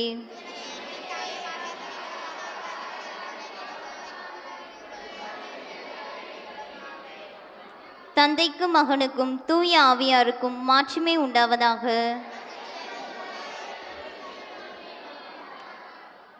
நிலையான புகழுக்குரிய தூய்மை மிகு நற்கருணைக்கு எல்லா காலமும் ஆராதனையும் புகழும் மாட்சியும் உண்டாக கடவது.